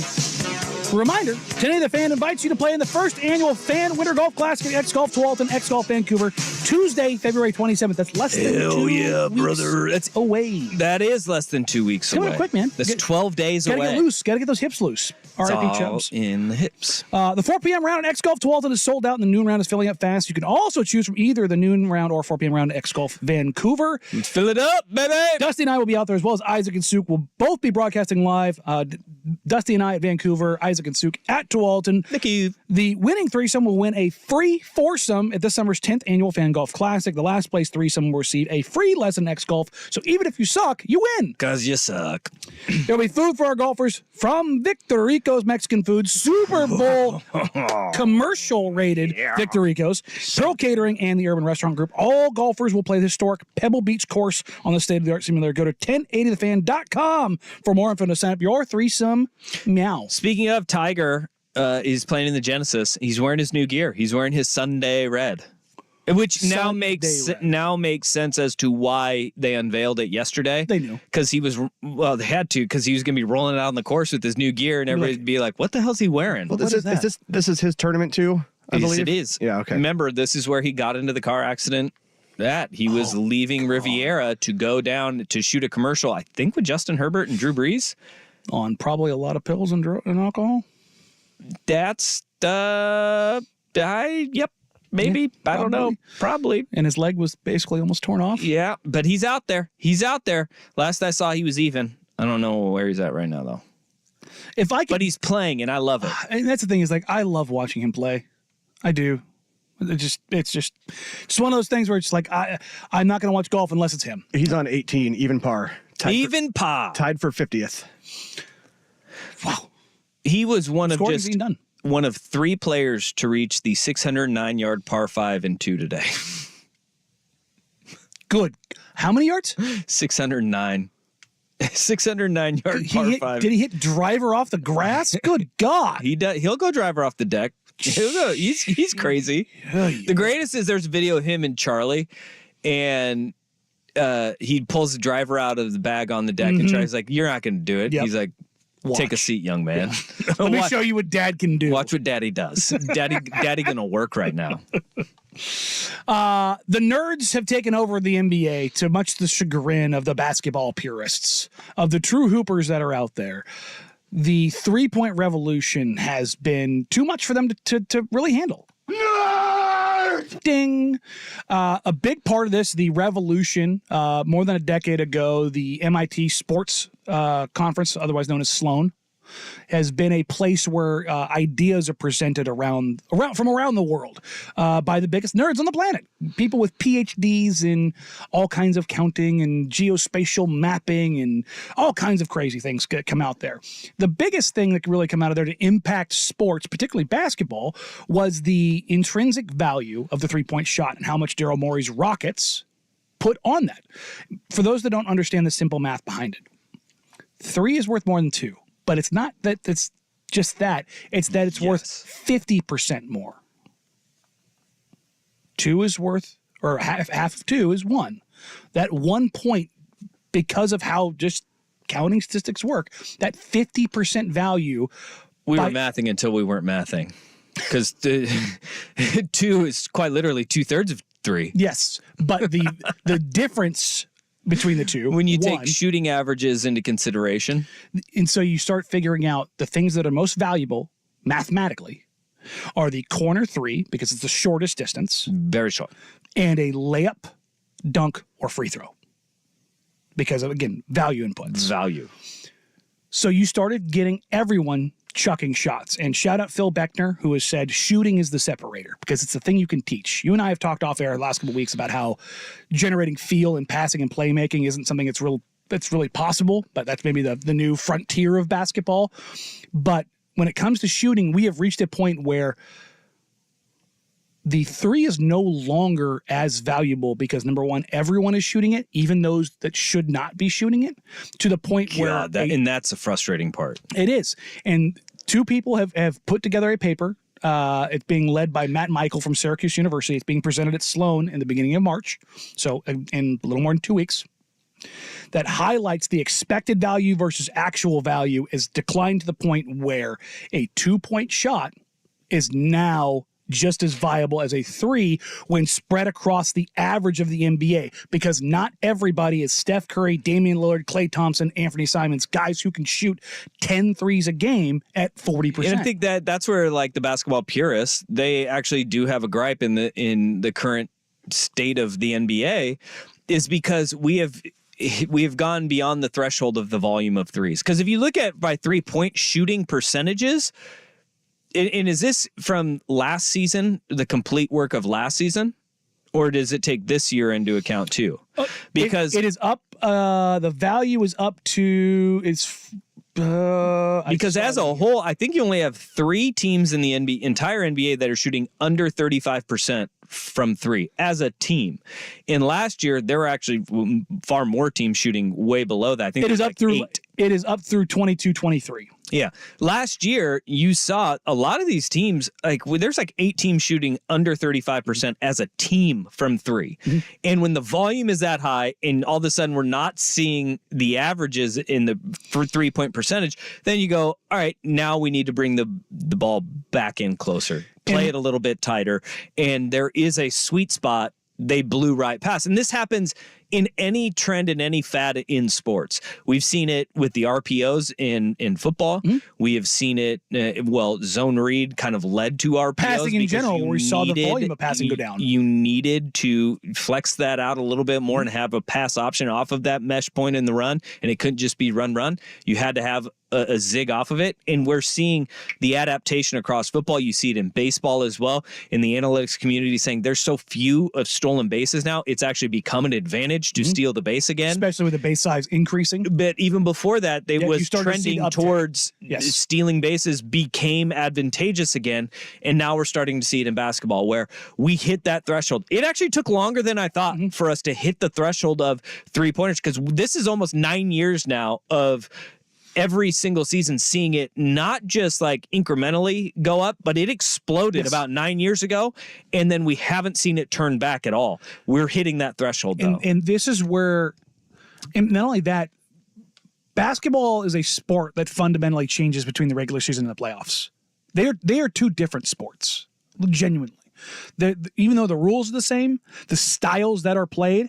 In the NFL, you definitely see a change, for sure, but the possession counts, the styles, the shots that are taken, the pace, everything changes in the playoffs. And so the value that you get from Nikola Jokic, from DeAndre Ayton, from Kevin Durant, from CJ McCollum, guys who shoot well above 50% in the mid-range on volume, they've been breaking the system for years.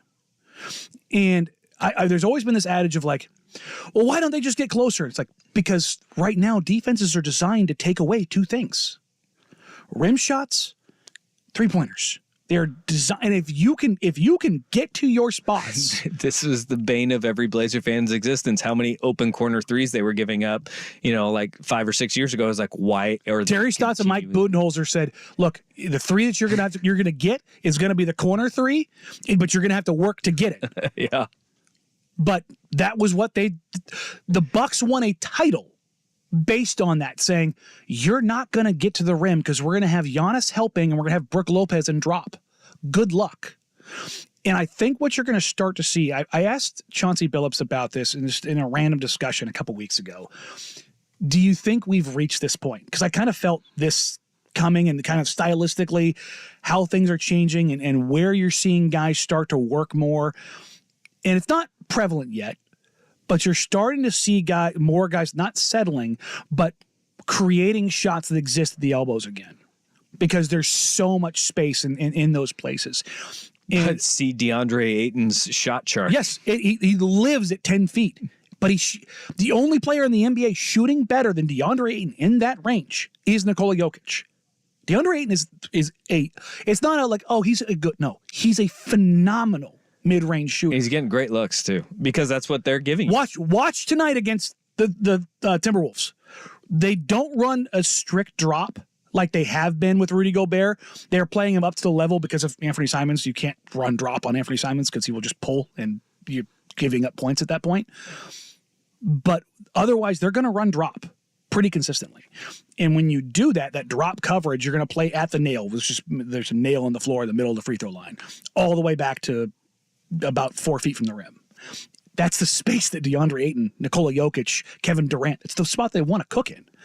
But what's interesting here is you're starting to see, again, more players that are younger now playing in that space, which is great for me because I think that the diversity of skill and diversity of game, the thing that is still very drastically missing from the NBA is footwork, which is why you see guys with elite footwork be so successful. Europeans. Yes.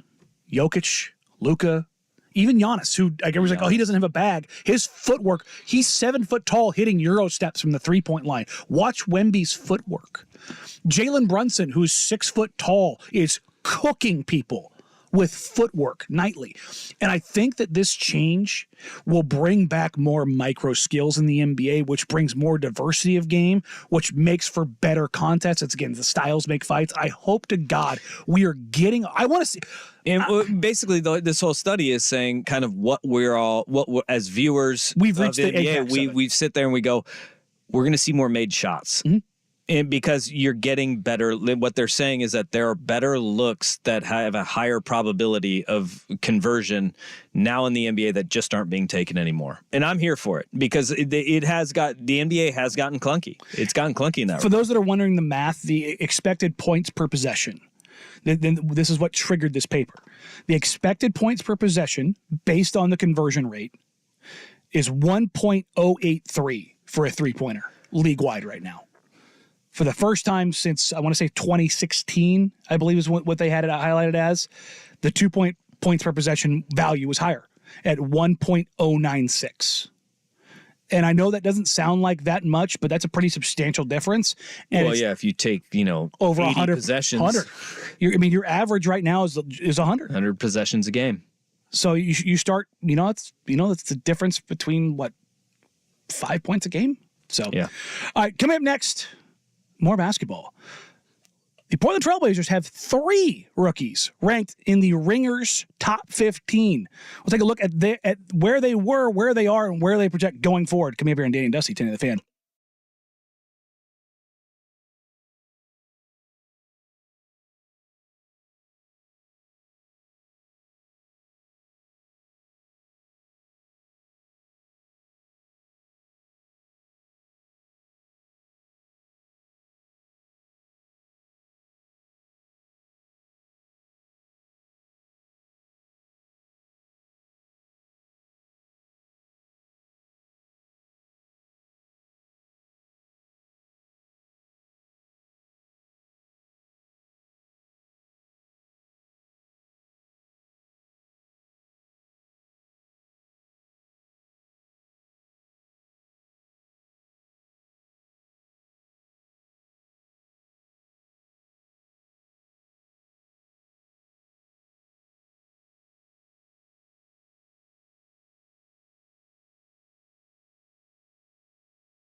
way more time to talk about this than 4 minutes.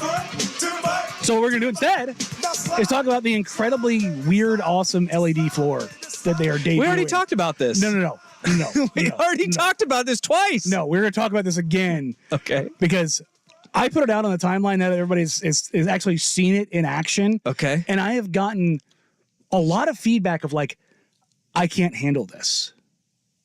It won't be dynamic as they're dynamic as when they're playing, Yeah. but timeouts, it'll be incredible for all-star events like 3-point. It'll be moving a lot, and I think the 3-point competition is going to be the interesting one for me. Where it like lights up like on fire kind of a deal. And The players will not like it. In that, when you have to focus and when everything is about your focus on the rim, I think that's where you're going to see the guys start complaining. I don't think they're going to light up anything in front of them, but I think they'll probably light up something underneath them. Yeah. And that might be distracting. But what's interesting about this, a lot of the feedback that I've gotten is like, I can't see the floor. It's giving me headaches. I wonder how many people have recently been to an arena that have the new laser systems that like make the ground look like the floor, whatever surface, ice, wood, whatever, look like it has depth. Like vertical, like there's something that they do to what the way they layer it with whatever technology. There's a lot of people that still aren't used to like Oregon's floor, or TCU has has scales all over their floor, and they never will. But I think this LED floor, I think we really do have staying power to it.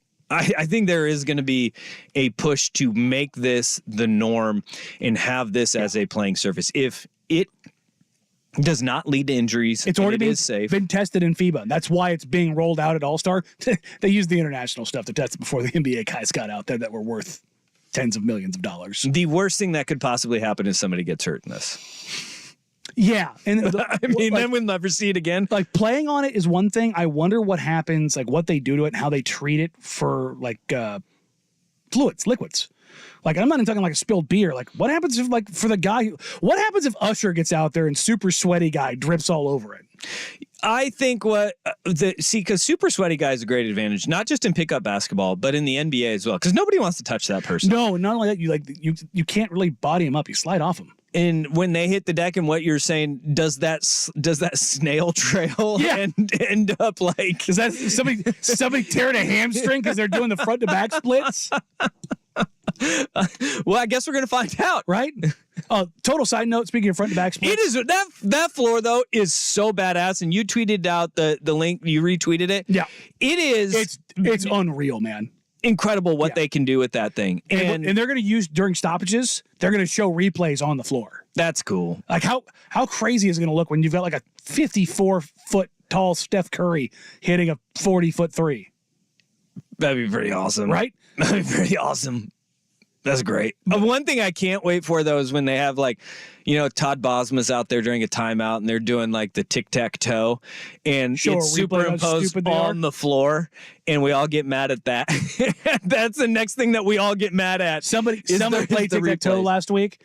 It happened again. It's the worst. It happened again. It's the worst. I was in the arena. We had the Jamba Juice free throws, though. Yeah. And the guy made them. He got his shots up. I can't remember the last time somebody didn't hit all three. I legitimately, I can't remember the last time somebody didn't hit all three. Now, he was working for it. The half-court shot has been abysmal lately. Come on. Casey Holdahl is tracking just how bad this is. Also, I've seen Casey hit a underhanded half-court shot. See, you got to put your ego aside. You just throw it underhanded. Because everybody comes up short trying to shoot. Man, look, if you aren't shooting every day, that range is going to get you. I have my half-court system. It is not anywhere close. The worst is when you see somebody line up to like take an actual shot and you're like, oh, buddy. Or they don't get any kind of like they just take a jumper. That's not. You're not Damian Lillard. You don't have that in your bag. You got to take a step and it kind of starts at the hip. You got to shoot from the hip. It's got to have a lot. You got to overshoot. Guess what? That Toyota Tundra that you're winning. It doesn't matter if you bank's open on that. Bank is open. Doesn't matter. Look, glass is your friend. Underhand, overhand, doesn't matter. Just get it there. That's right. Figure it out. All right, coming up next, 3 Portland Trailblazers made the top 15 rookie rankings done by Jay Callahan at The Ringer. We'll get to that and more coming up here. But first, here's the Big Kahuna Sports Center update. You ever had a Big Kahuna burger? Now, from the Spirit Mountain Casino Sports Desk, a Sports Center update on 1080 The Fan. This update brought to you by 808 Hawaiian Restaurant. Enjoy some Kahlua Pig Terry Chicken and an island cocktail at Burnside, Woodstock, or order online at ate-oh-ate.com. First on The Fan, the Trailblazers wrap up the first half of their season tonight, hosting the Western Conference leading Timberwolves at Moda Center. Blazers are 9.5-point dogs. Scoot Henderson probable with a left foot sprain. It is a 7 o'clock tip on Root Sports Plus. Piston center Isaiah Stewart arrested for assault last night for punching Sun center Drew Eubanks before the two teams faced off in Phoenix. Police say Stewart was issued a citation and released. ESPN's Adam Schefter reporting quarterback Geno Smith will remain on the Seahawks roster as his $12.7 million salary becomes guaranteed tomorrow. Smith also due a $9.6 million roster bonus on March 17th. LSU running back Trey Hollis arrested and charged with 3 felonies, including attempted second-degree murder in connection with a February 9th shooting. Round 1 of the Genesis Invitational from Riviera Country Club in Pacific Palisades. Patrick Cantlay, your first-round leader. He shot a 7 under 64. He's 1 stroke clear of Cam Davis and Luke List. Rory McIlroy, he is 3 under through 10 on the day at 3 under par, tied for 11th. Tiger Woods in his first rounds at a PGA event since pulling out of the Masters last year.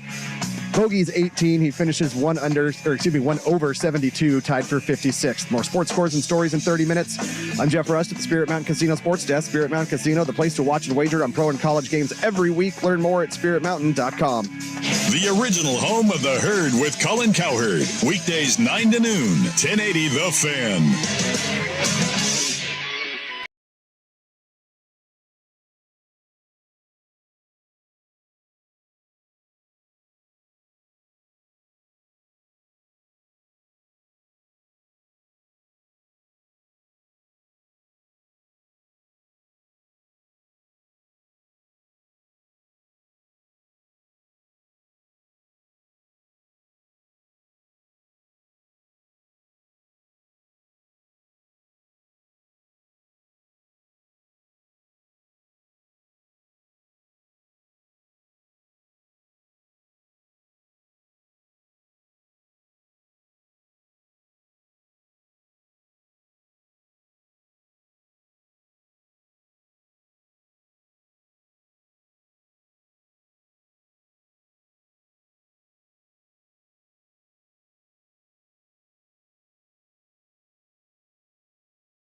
The Ringer has updated their top 15 rookie rankings done by J. Kyle Mann, who's a very, very, very, very, very, very smart guy.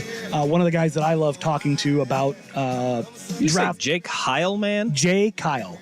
J. Kyle. J. Period Kyle Mann. Kyle Mann. Yeah. Okay. Go Got ahead. it? Yep. Up to speed? J. I didn't know where we were going there. No, he is a rabid Kentucky basketball fan. Oh, hey. He's a Kentucky bluegrass kind of man, but he is a basketball sicko, and he watches tape. He is a tape fanatic, and he's also what is really going to maybe surprise a lot of people in Portland is that he is a massive believer in Scoot Henderson. Oh, hey, good. That's good. So He's been watching what we've all been watching, though, which is the growth of Scoot Henderson and the comfortability in the NBA. And he was worried. It's growing, man. Him and I were talking early on about, you want to see something because early on he didn't even show the flash because he was so kind of shocked, and it was Deer in like, headlights. okay, just give me just sprinkle a little something, let me know that you're there. And then he did a couple times, like, okay, that'll satiate the masses, at least maybe for a little while. And now you're starting to see it more and more and more to the point where over the last 10 games, he's averaging 14 points, 4 assists, 3 rebounds on 43, 42, 97 shooting. 42 is the one that is the shooting. most assuring to fans that have watched him struggle from beyond the arc recently, or recently this season. This in general. But he released his top 15 rookies. Okay. Number 1 is Victor Wembanyama. No way. And look, He knows ball. he does, and he is a massive, massive believer in Chet. I am with him here. I don't understand it. If you are a voter, for those that aren't aware, I am not a voter for any of the awards. I would like to Probably because you bring stinky food on a plane. look, I would give up stinky food on a plane if I got the chance to vote because I think I would actually be good. That is, this is how you get wheels in motion on my end There you to go. get you a vote for something, because if that stops your psychopath My tendencies on airplanes, then I think I'm doing it for the greater good. Okay. But my point being, I don't know how in what world you exist where you can have Victor Wembanyama not winning the Rookie of the Year Chet's award. been great, but running away. Victor has been even better, He's and it's breaking the not game. it's not his second year in the NBA. And not only what he is doing is breaking the game. He's breaking the geometry of the game. But he has Wemby 1, Chet 2, and Brandon Miller 3, which I have zero qualms with. I think that's absolutely stacks up. Cason Wallace, he has at number 4, which is a bit of a surprise. I don't think he's had necessarily the volume, but he has been very good. He has been very good. Jaime Jaquez, number 5. Again, no qualms with that. Derek Lively. Miami Heat, by the way. The center the Dallas Mavericks drafted, he has been phenomenal. His only real fallback has been injuries. He's been a little injury prone. Brandon Podziemski, who leads the NBA in charges taken as a rookie. That's a great stat. I love that stat. Just you understand the IQ and the intelligence. He's been very good for them. Keontae George, who's taken over at point guard for the Utah Jazz, who they love him down there organizationally. And then at number 9, Scoot Henderson, who now in the season is averaging 13 points, 5 assists, and half a steal a game. His seasonal average for 3-point shooting is 32%. But like I said, over the last 10 games and over really the last 2 months, you've seen that kind of come around. The hesitation about Scoot early on was exactly what we talked about. You didn't really see much. And now that you're starting to see the shooting kind of come together, the big issue here is his finishing. He is an atrocious finisher at the rim, which you wouldn't expect to see with his balance and strength. Personally, I lean on it being his footwork being very bad. And in the NBA, if you are a guard who doesn't have otherworldly athleticism, and look, Scoot has great athleticism, but it's not John Morant, it's not Russell Westbrook, it's not Derrick Rose. Like, you have to have big facts, crazy athleticism to overcome some of that. So he's got to sort out his footwork. But I think he can because he's shown flashes of it. And his feel has grown drastically as a playmaker over the last couple of months. You're definitely sitting in the wait and see category, but I don't think he looks like I saw people kind of comparing him to Emmanuel Mudiay early on, and I was like, he's not that bad. He's not that bad. Let's chill. Number 10, you've got Cam Whitmore, who Houston Rockets fell all the way down to 20 because his coach threw him under the bus in pre-draft interviews. I heard that from a lot of different organizations that he got thrashed. Which is wild. It is, because even when coaches don't like guys, they still don't do that because it's not good for their reputation either. And one of the things coming out of the Nike Hoop Summit when Cam Whitmore was here was how good of a teammate he was for USA basketball, and coming through there, like the red flags just aren't there with Cam Whitmore, and then he gets to Villanova and red flags come up. After that, you've got Jordan Hawkins, the shooter for the Pelicans. At 12, Asar Thompson with the Pistons. Bilal Coulibaly at 13 with the Wizards, who's a bit of a project for them that they're working on. And then at number 14, your guy and the guy for every dad out there, Toumani Camara. Love him. Who basically leads in every category for all second-round draft picks. Because, again, he was 52nd overall for the Phoenix Suns. But Toumani, now back in the starting lineup, has looked much more confident after getting benched, and now is kind of being reintroduced, and things are slowing down for him a bit. See, but I also think that some guys are just built to come off the bench a little bit more. And I would not mind that to be, well, that's where Toumani Camara needs to be at this point in his career, but that's not where the Blazers roster is right now for him. And honestly, if he gets to the point where he's a 35 to 36% three-point shooter, which is a big ask, then he's a starting caliber wing in the NBA. And what he is, like, he's energy, effort, grit, all of the things and that great point of attack defense, dirty work stuff. And that's what I love when I watch him. I would and he needs to develop his offensive game. Obviously, that needs to be the next step with Toumani Camara. But right now, you watch the Blazers, and there's a lot of just him standing and watching on the offensive end. They'll just kind of bury him in the corner. He's figuring out when and where he can get involved as a cutter. And that comes with also getting a relationship with Scoot, and Scoot understanding where he can find him. And you're starting to see it more and more and more. Chauncey Billups has done a great job helping him establish like what his role is and what expectations are. And I think you've seen an uptick from him. And then at number 15, closing out the list, Duop Reath. The 27, now 28-year-old rookie who it would not surprise me to see the Blazers try to, they will convert him to a deal for the rest of the year here very soon, because as a two-way player, you're limited to how many appearances they can make, which is 50, which he's coming up on very quickly. But I don't think they're necessarily going to be able to sign him right away to a multi-year extension, because he's been so good that multiple teams are going to have offers for him. I just love that there's a 28-year-old rookie that every time he touches the ball, I just say, shoot. You don't even have to tell him. Shoot. And that's actually one thing that Man brings up in the article, is that he gets out on the floor and you don't need to tell him what his role is. It's awesome. His job is to be a 6'10" floor spacer. And if they're going to drop up off you and you're a 36 to 37% three-point shooter, get them things up. And for players 6'10" or taller, he leads the NBA in shots per 36. Look at that. That's good news for the Portland Trailblazers. Yes. That's in the pipeline that Andy Dufresne is crawling through.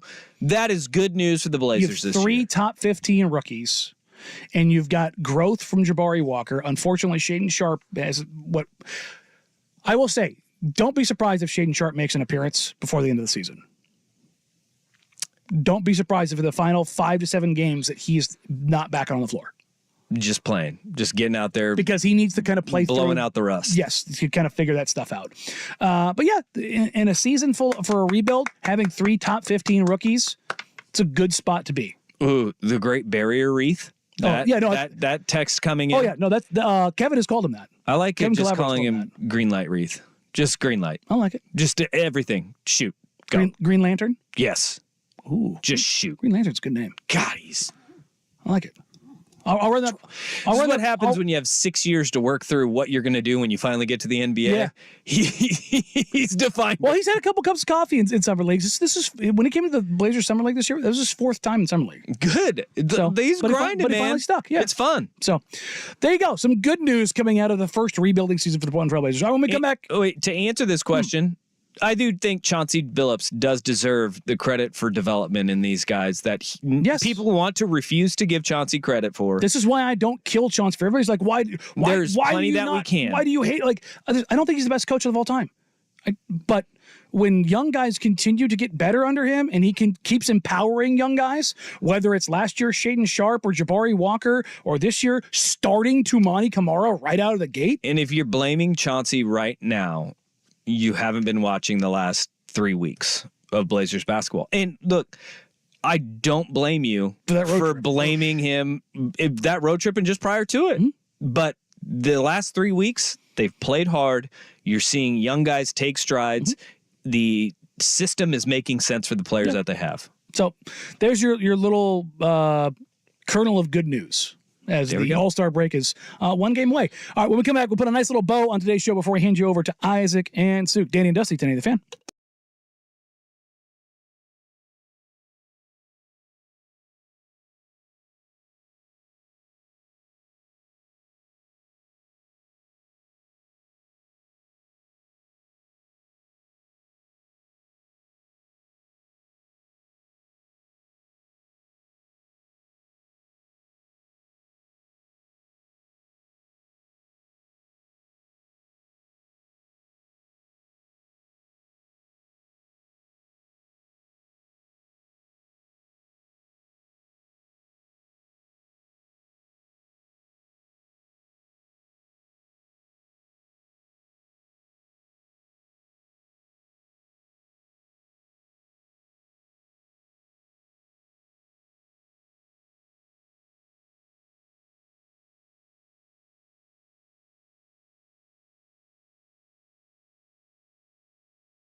Sunday, Monday, happy days. Tuesday, Wednesday, happy days.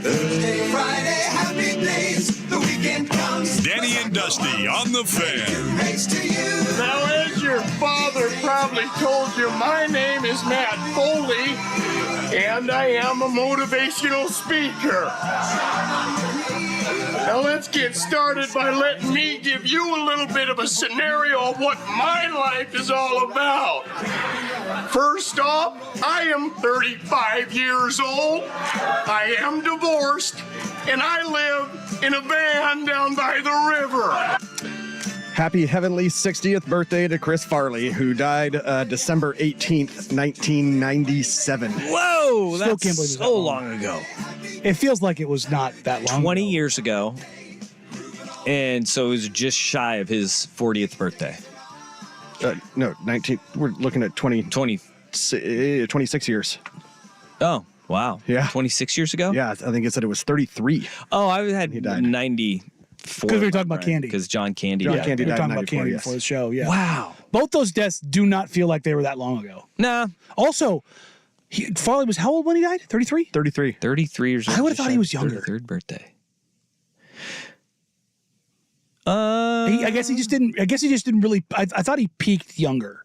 Like when he really came out. I thought he was like 25, 26.